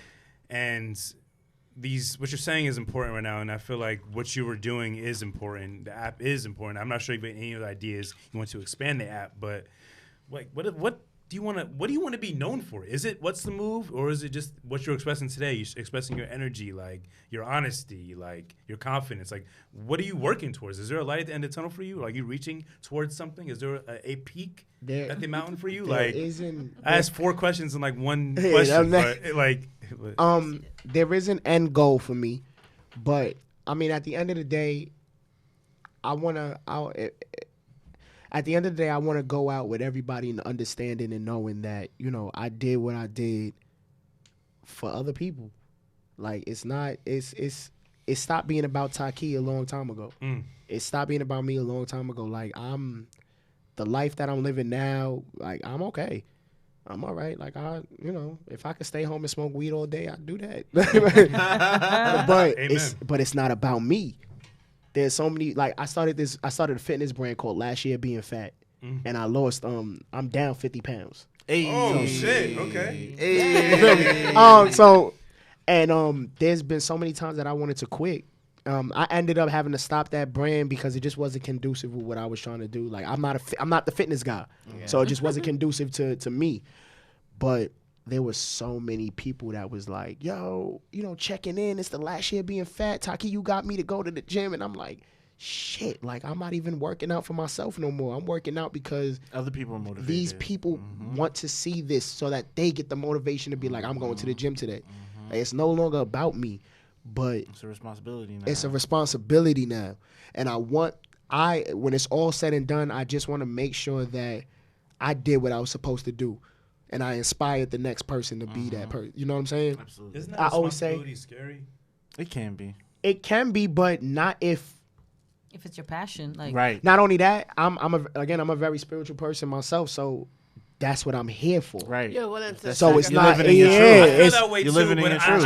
I feel so scared if I say the wrong thing one week, or I don't say the right thing wrong one week, and it just shifts someone's like consciousness and perspective a different way. Like, I think about that a lot because we are speaking to a lot of people, and I am doing this from a selfless place. I just want to help. Yeah. I'm using my experiences as the Trojan horse, I guess, in a sense. Yeah. To show people like you're not alone in this, but it's scary to think that like we can influence someone's mind, and someone's perspective in someone's life, Yeah. You think about that? All the time, because you know what I think about a lot? When Nip passed, like, I'm not gonna hold you. I took that like hard. I took that hard. Okay. But I thought about it, and he has the phrase the marathon, and I always say to myself, I'm just picking up the baton. He dropped the baton. He handed it off to me. Like, I'm just gonna run with it because, like Pac said, I'm not going to be the change in the world. I'm gonna inspire the next person. I'm gonna plant the seed. Pac planted the seed. Nip is what grew from the seed. I'm the fruit. You know what I'm saying? I'm the fruit of the seed, and then somebody down the line is gonna enjoy the fruit of it. You know what I mean? And that's where I'm at. I know that we not on Earth that long. In retrospect, and we not here that long. But while you here, do something worth it. Like, so to answer the question even deeper, my end goal, I've been working in schools for the past 8 years. I currently work in an all-boys school in the Bronx, and them little niggas is crazy. What school is that? I'm not gonna say the name of it. Okay. I'll tell you later. And one of my goals, I've been working in charter schools, and one of my goals is to open not just a charter school, but I want to open a facility that's just full of resources. So let's say like there's a someone who paints, like it's a young black kid from the projects, he paints, but canvas is expensive. Materials are expensive. All that shit is too expensive. As long as you're doing what you're supposed to do in school, as long as you're respecting your parents and doing what you're supposed to do at home, you could wake up on Saturday morning, come to our facility, and paint until you drop. We got everything you need. We got. You could paint and create until you drop. I don't give a fuck. I want computer labs. Like, you know how many people don't have computers in their homes? Yeah. I want like 3 computer labs with like 50 computers, like 50, 100 computers in each, so that people could wake up on Saturday and apply to jobs if they need to, because a lot of people don't have the means to do that. Literally. A lot of jobs don't take written applications no more. Everything's digital. They tell you to apply online, but look how many people. It's just a way to phase people out of the option. Exactly, but I want to create a facility where there's resources, and we're not only providing resources for art and, you know, technology, but we're also teaching people how to manage money. We teaching people how to accumulate wealth. We teaching people how to, how to go on a job interview. We teaching kids how to tie ties. Like, I'm just trying to build a facility. I'm going to build a facility where people could come and leave out prepared. Sounds like a very safe space, a very necessary. We don't have space. Nothing like that. The YMCA is nowhere near that. Like, the YMCA is pretty dope, but it's not for us. Even simple as tying a tie, yo. Like, you got to go into these interviews looking right, yo. You can't just have the energy and the confidence. You got to look the part too. I would love to somebody to come and say, yo, I got a job interview next week, but I don't have any interview clothes. Pull up. We got a whole room full of suits and ties and shirts and shoes, and just get what you need. If you need any help, you see what I'm saying? Like, if you need any help, let us know. Yeah. We'll do whatever we can to make sure that you get this job. Like, it's because, again, like I said, I'm not gonna be here forever. Yeah. But while I'm here, I'm gonna fuck shit up. I'm gonna make sure that the people around me, the people that's coming up under me, that they have a path, that they have a lane. I'll build if I'm part of the people that's building the path so that other people could get to it. So be it. I'm not going to be here forever anyway, but so be it. Let's create this path. Let's make sure people are well equipped so that they could progress, so that they can move forward, because shit, ain't nobody else giving it to us. Ain't nobody else trying to make it easy for us. Our own. It does. It has to. It does. And nobody else cares. Representation matters, yo. 100%. But and think about I often think about what building a facility like that means, not just for me and my legacy, but what it means for young. I work in a school of boys. It's an all boys school in the Bronx. I think about when they see some shit like that, like you said, representation matters. Now they know it's possible. Now they know that there is a place they can go where they can get this type of information, they can get these type of resources, and they can continue to build. Yeah. Like I look at rappers and famous people all the time, and I'm just like, yo, y'all, perfect example. I like Migos for the most part. I'm not a crazy Migos fan. But Quavo just bought $250,000 fucking grills. Like, I can't tell nobody how to spend their money, but at the same time, $250,000. You do so much with that. You know how many lives you can save, not change. You know how many lives you can save, especially from Atlanta. Like, I feel like, but not just Atlanta, just within the black community. Period. Yeah. Don't get me started on that. I don't know if we got time, but with the black community, period, we have $3.4 trillion as a community. We don't use that money to do shit for our community. No. We give the money right the fuck back. What do you think that is, though? Why do you think that is, though? Is it selfishness? Is it just no? It's the plan that they have instilled from the beginning. Again, we got time. It's the plan they instilled from the beginning. Why do you think they had house? I'm sorry. Why do you think they had house niggas and field niggas? The house niggas went outside like, y'all field niggas got to do this. I'm in the big house. I'm chilling. Divide and conquer. Now they got people looking at it like, now we hating other people that look like us that's literally in the same position. But like you said, like even like in terms of like certain behavior, like how we were like from our OGs or whatever, like that's Quavo may have been raised to like want and desire these things, and once he got the opportunity to get that, but that's what I mean. Can I say this? Can I say into your whole house nigga and because I agree with that to a certain point, but. Fuck, I had a whole point. God damn it. Bring it back. The wine. Blame Stella. I was say blame Stella. Stella and the blunt I had before I came on here. Oh, yeah? After the show. Yes, it's one of those things that's the second podcast. Yeah, that is for real. That's a whole second podcast. But it's one of those things where I hear what people say the whole house nigga. Okay, now I got my point. Yay. There we go. I'm OD happy she got it. Yes, OD happy. Okay, so I hear what you're saying. Yeah. But you see how the tables have reversed. So now you have the Joneses who look down on people who are from the projects. And it's just like, oh, look at these Negroes who can't do any better with themselves. And instead of them trying to uplift, it's just like, you're still kicking us down. Like, as much as everybody loves, and I can't really, but this is like a totally different thing. As much as everybody loves T.I., T.I. hurts and helps. Like most rich black, T.I. specifically? Yes, like most rich black people, he hurts and all helps. of them. And most of them, they all do. They hurt and they help. Yeah. Because it's just like, you give selective people outrage aspirations to look up to you, but then you have selective outrage about different things. It's just like, you want to sit here and tell me to boycott for 3 months. Yeah. Okay. Just 3 months. Just 3 months. Not forever. Not forever. Because at the end of the day, these big fashion houses, they make it very clear. They don't give a damn about the black dollar, nor do they need the black dollar. Right. But yet the black dollar is steadily using everything they can to get into the store so they can feel accomplished because they have on this high end. And it's just like, okay, I have this, I have that, you have that. And it's just like, okay, are we hood rich or are we fucking rich? Because I know mad niggas in the projects who have everything in the world materialistically. Yeah, and and that's it. But they still talk. They still talking about Ma open the door. Yeah, you know what I'm saying? Yeah, Ma throw the key outside. They're ashamed to. And again, it's never wrong because New York is very expensive, so it's never wrong with living at home. Right. So I would never shame somebody living at home. not at all. Because I still live in my mama's house, so it's just like whatever. But it's just I can't shame somebody for that, but I can shame you for your mentality of having thousands of dollars. Yeah. And then I say, you get on the train, and if somebody's asking you for $1, and it's just like, oh, go do something, bum. No, the Bible said, asking you shall receive. This is why I also hate having $1 on me, and they could be like, can I have $1? I'd be like, motherfucker, here you go. And I face that too because it's so rough. Like you see somebody asking like, yo, can I have $1? I'll be like, nigga, I'm broke too. like I make it look good. Yeah, I make it but look good. Because I've been shopping all my life and I got clothes for forever, bitch.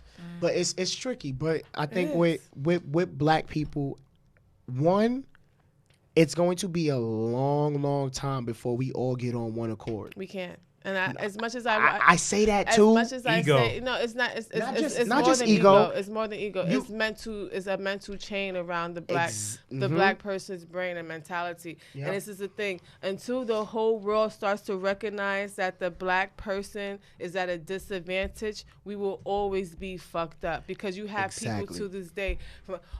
Like even Africans, them fucking selves. Like there was an interview I was watching, the fucking girl from The Walking Dead, that chick, I can't say bitch because I'm trying to be better, but Michonne? that chick, Denai Guerra or whatever. Whatever, yeah, that girl.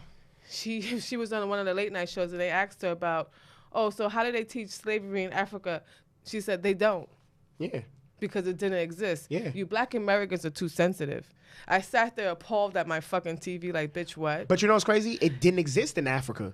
After they took the slaves from Africa, that was an American problem. It wasn't an African problem. Because at the end of the day, sold and that's the them. thing. At the end of the day, slavery was a... Ooh, shit.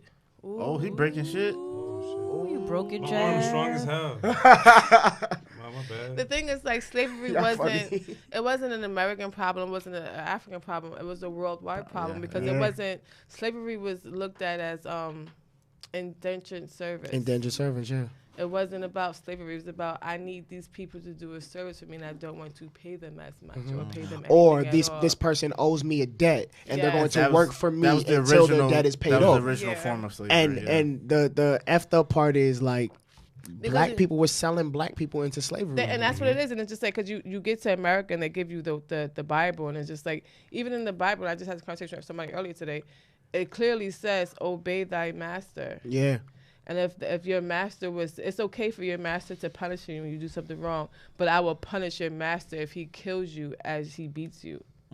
This is all in the goddamn Bible. So it's just like, and I say this to say that as much as we want to hate slavery, the world was built on slavery in a sense. Yeah. Yes. Before we was even around, it was just like even black Egyptians had I'm about to say slaves. Egyptians, Romans, West African kings, they had slaves. Like queens, they had it was always a master and slave type of thing. even in ancient China, they were slaves. And if we say that today, so do we get mad about? Slavery is a concept we can't escape because we're still slaves. I'm not mad. And it's crazy to say this. I'm not mad at slavery. I'm mad at the aftermath.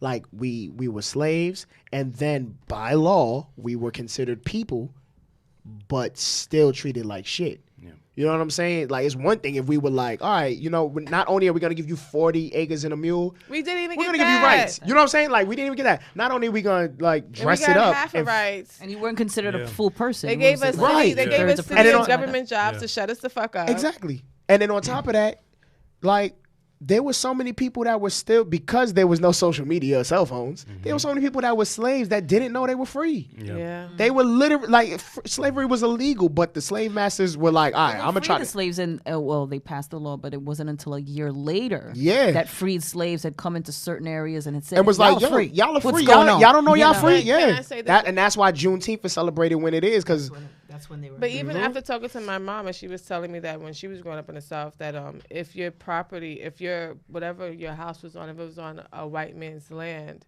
you were still kind of a slave. If they needed you for something, you couldn't go to work, or your kids couldn't go to school because you was a slave to their land in a sense.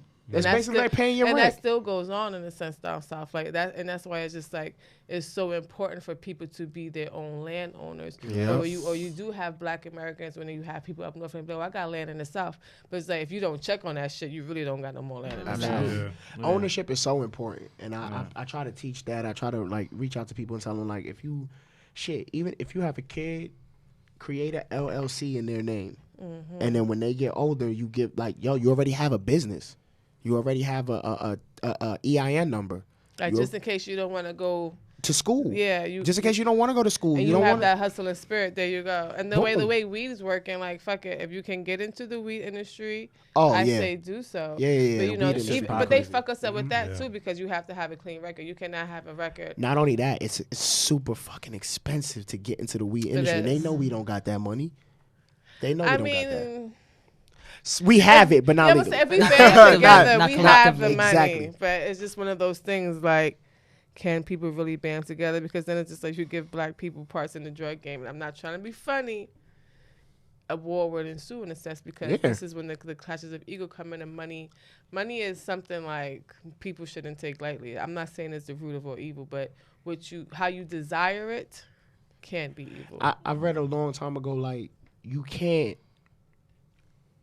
value money. It's important to understand the value of money. Yeah. But if you value money, you're going to ruin yourself, because once you value money, you're never gonna have enough, and two, you'll do anything to for get it, Yeah. yes. And But the that's good thing terrible. is, the way the world is working, the dollar would be non-existent really soon. Oh yeah. Do you believe in like reparations? Like I'm not sure if you guys are paying attention to like the presidential like debates and all that. Andrew Yang is trying to provide what's it called? I think it's a But thousand. even that's fucked up. Like he's trying to give us $1,000 a month, right? I feel like But that's it's some that's just form like a of- little contest. No, That's for, like a did you contest or look into something. it? That's like for select families. Like so Yeah. he's only going to do it for like 20 select families. Yeah, I didn't It's know not that. gonna- Yeah, But I it's feel like not that's across still- the board. That's not No. reparations. That's That's not not. reparations. But like That's I feel like that was kind of like That's a just show- that's minor PCH version for of 20 it. families. Do you believe in like concept of reparation? Do you think we deserve, and how much would that be? I Like, mean, of Public course we house. deserve reparations because this country was built on our backs.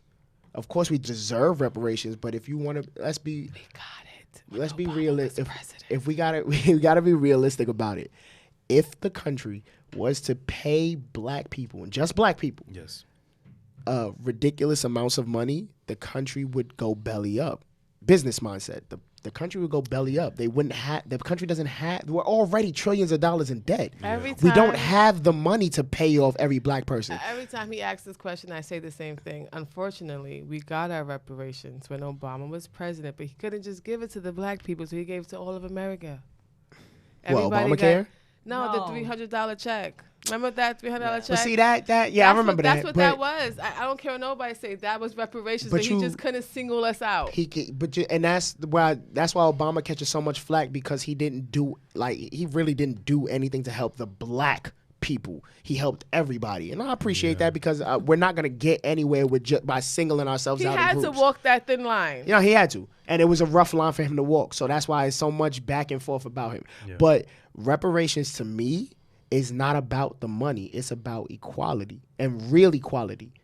Like the fact that Black people couldn't get loans. The fact that black people, the fact that they have to gentrify an area for projects to look nice and the ghetto to look nice, like that's whack. Reparations to me is evening out the playing field. Even in the leveling the playing field. Yes. That's reparations. Making America great. Equality, like mutual, across the board. Yeah. But you know why they not gonna do that? About equality, there's like a meme with is equality and something else. So equality is just giving everybody the same box to stand on. Yeah. Mm-hmm. So then if the gate is up here and you're this high and you're this high and you're that high, somebody's still gonna miss the show. That's equality. Yeah. And that's the tricky part of it, because we could level the playing field, and that's why they don't want to do that. That's why they don't want to level the playing field. Because we'll get ahead. Yeah, because we're better at everything. Yeah. We're better at everything. Look how far we've been, and how far we've gotten with setbacks, with obstacles, with restrictions, with rules, with the system literally designed to make us fail. We've got black billionaires, bro, and that's why. Like, I think it was this year or last year. That was like the 400 years of slavery, like the makeup for the 400. It was this year. It was this year. It was this year, right? Yeah. So to me, I looked at it as, all right. They took off running. It's like a race. They took off running 400 years ago, and we had to wait for 400 years for the gun to go off. Now the gun went off, and we already right behind them. Mm-hmm. And they scared of that. Scared as fuck. I think it's fragility with them. Mm-hmm. It's fragility. They understand that we are bigger, faster, stronger, smarter, more equipped to survive than they are, and that's why they're doing all. That's why they're wilding out now. They have to work overtime. They have to work twice as hard to do the shit that comes natural to us, because we spent our lives preparing for shit like this. So now that's why they're so adamant about Trump staying in office, because they know if Trump stays in office, things will stay. You know, they'll have the advantage. Mm-hmm. They don't have to give up their privilege. Yes. Like, for example, I hate when people say, "Oh, you have to." White people don't know about their privilege. Yes, they do. But can I say, they when know. did they ever give up their privilege? They won't. They just won't acknowledge it. They won't. Like, this is my thing. I hate that we blame the president who's in office, because at the end of the day, they're just the face. And if we said this I feel like a fucking broken record on the show at this point.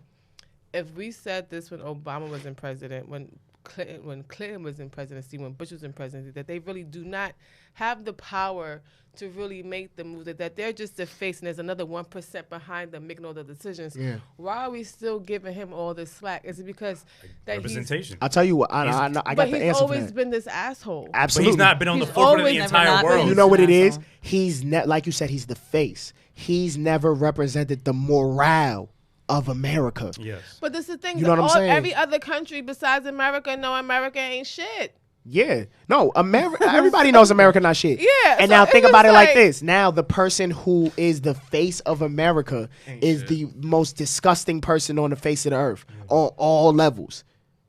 He's ruining our morale. Like, how could we talk about peace? We never had morale. No, there was morale. I'm not saying it was united morale, but there was morale. You know why? Because before Trump was president, when Obama became president, what happened? Black people gave niggas morale. Black people look, not just black people. Black people gave America a sense of morale again on some level. Not just that. Because the morale of America has always been low, to the point where if incest is okay in 10 states, we have morale ain't shit. Mm-hmm. I mean morale more so in the sense of, all right, here we have Obama, who his campaign slogan was "Yes, we can," and what he was doing was not only instilling this confidence in black people, he was instilling a confidence in Americans. So you want inspiring in the sense like he's the leader of the free world and the face of our nation. If he's not inspiring our people to band together, think about it like this: if we were to go to war with China, we'd fucking lose. Not because we have less people, but because everyone in China is Chinese and everyone here is racist. Straight up. Chinese is racist. And you straight up. And they hate black people. We lose that war. But imagine now if everybody in our country was United. Hand in hand. Truly united. Hand in hand. On this side, I have a white person. On this side, I have an Asian person. On that side, there's a. You know what I'm saying? We'd be the biggest force. We'd be the most. We technically are, but we'd be even more unstoppable. I feel like we like second biggest force. Like when it comes to who's the first? China first. No. Honestly, when it comes to like, I'm going based off of weapons. Talking about Russia. Oh, I'm not even thinking about Russia. We're still Nah, number one. Nah, I don't think so. I promise you. You know why? Because we're the only government that won't ask for airspace to strike. Every other government has to. We just every come other through and bomb. Yeah, but we never. That's why that's why I loved Obama. As much as people want to say about Obama, that nigga was bombing shit because at the end of the day, he had to do what he had to do. But think about it like this. Do you think they asked for permission to go to those countries and bomb them? No, because we're America. And now think about this. What other country has ever just flown over America and said, fuck y'all, we going to drop a bomb on you? They can't. You can't do that because this is how America... Can't. Not since Pearl Harbor. Let me say, like... They can't. I don't want to call us the devil, but Literally. this is how America has set it up. America I is don't want the to call us devil. the devil, but this is how we have set it up. We have created a United Nations just so everything could go our way. Yeah. No, that's exactly what it is. It was never about nobody else. Yeah. It was just so that shit can go our way. Yeah, that's exactly what the United Nations is. But mind you, we're like the number one country who does genocide every day. Yeah. Mm-hmm. Yeah. It's not But we go to other countries and say, hey, you can't do genocide. Imperialism. Yeah. Think about it like this. America is the world police. Yes. We're the world police. When shit going on in other countries, who do they call? Up. Who do they call to come solve?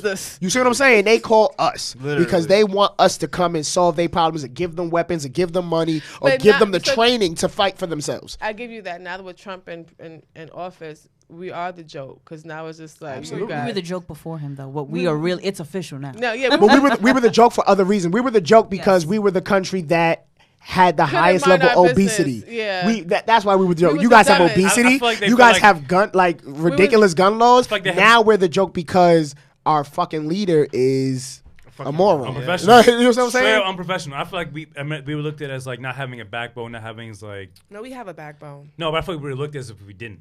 We got a backbone. No, they think we have a backbone. They know we got a backbone. They know because if they didn't feel we have a backbone, like he just said, they would have been bombing the fuck out of us. Yeah. Yeah, and also, I feel like our dollar, like, if there's other intricacies. Our dollar ain't shit. Our dollar, no, but maybe not that. Okay, I misspoke. Maybe not the dollar, but I feel like other intricacies about our country make our country great. And it's the fake necessary. Freedom. It's the fake freedom, yeah. Fake freedom.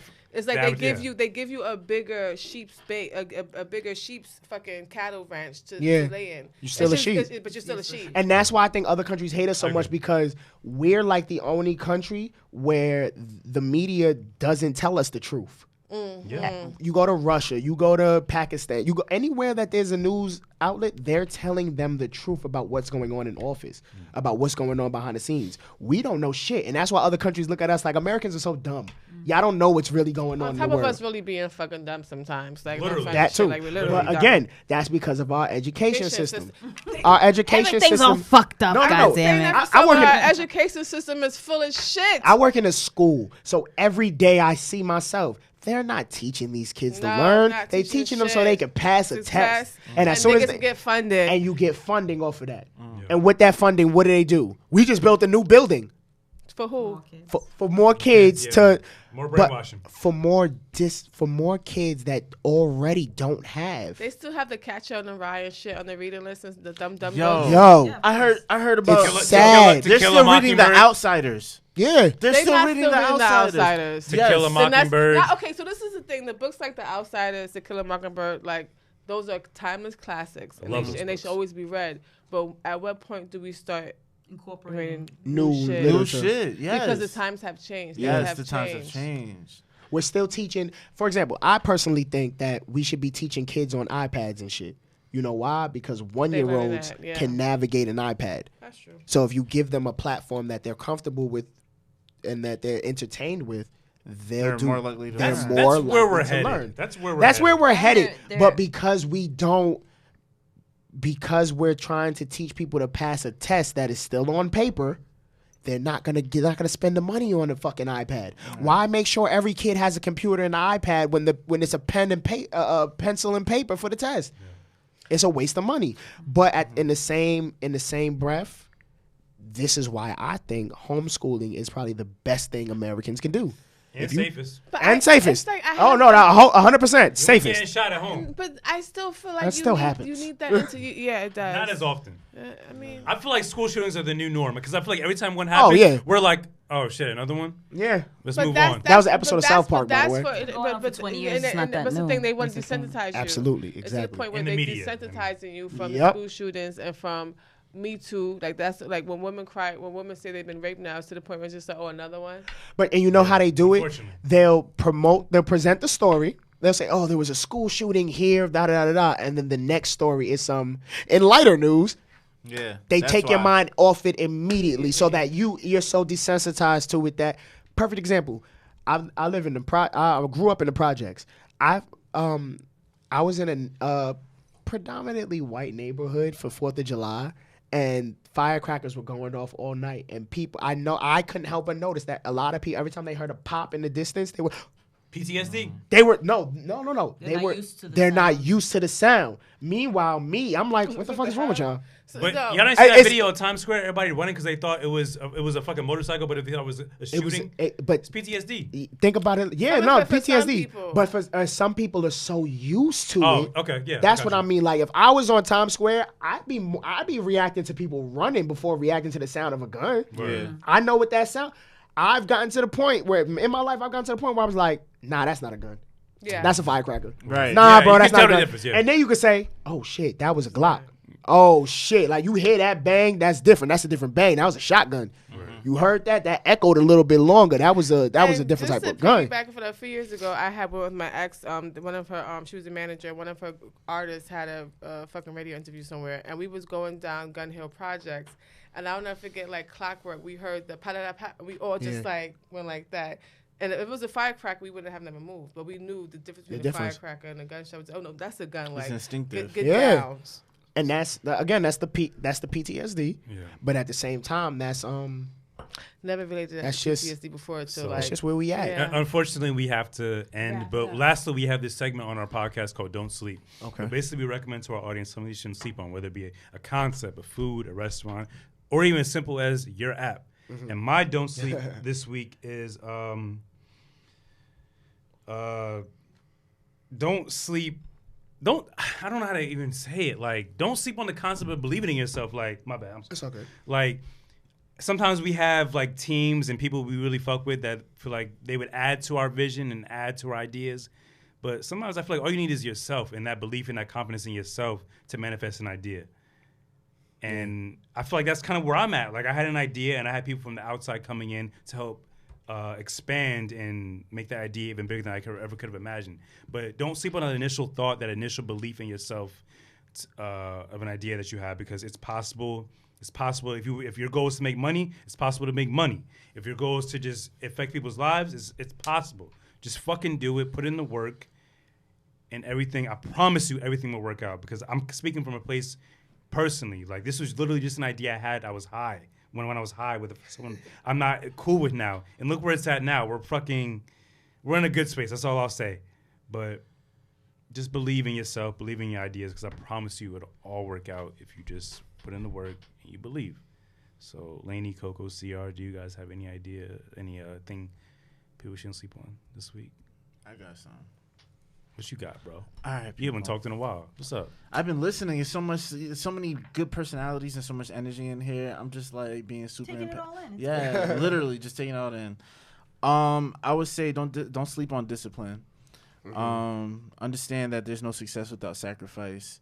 Once you are okay with that, and you understand there's certain things that you're going to have to go without in order to gain, I feel like that's when things will start coming to you in abundance, right? Even when it comes to something as simple as saving money, you want to save money, stop spending so much. You want to lose weight, stop eating so much. You got to sacrifice in order to gain. So don't sleep on that. Absolutely. Jesus.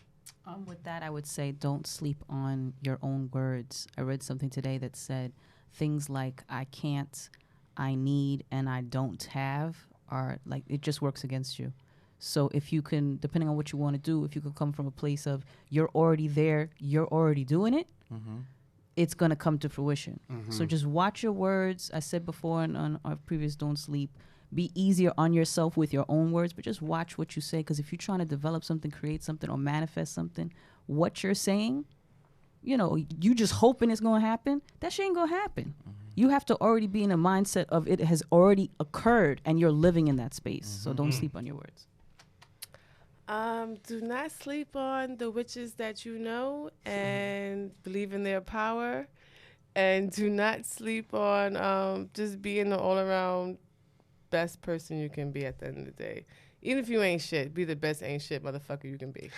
Do you have anything people shouldn't sleep on, my brother? I do, and I'm glad you asked. Don't sleep on yourself. Don't sleep on your motherfucking self. Like, if nobody else told you today, I'll be the first person to tell you, you are the shit. You're great. You're perfect. You're fine just the way you are. Don't sleep on yourself. Give yourself more credit. Give yourself more time to embrace yourself. Get in tune with yourself. Don't doubt yourself. Don't rule yourself out. Don't count yourself out before you even try. Like, it's so important. Love yourself. Be yourself. And when you come into interactions with other people, like, interact with them as you. Like I said, be yourself. Not your damn persona. Not your persona. Interact with them as you. Like, don't sleep on yourself and the reason why people do that, I feel, is because they don't believe that they are dope enough. To get shit done. Yeah, they don't believe they dope enough, or they don't believe they belong in certain rooms or belong in certain conversations. You do. Yeah. If you in a room and you wondering if you belong in that room or not, the answer's clear, because if you didn't belong, you would never be there. Right.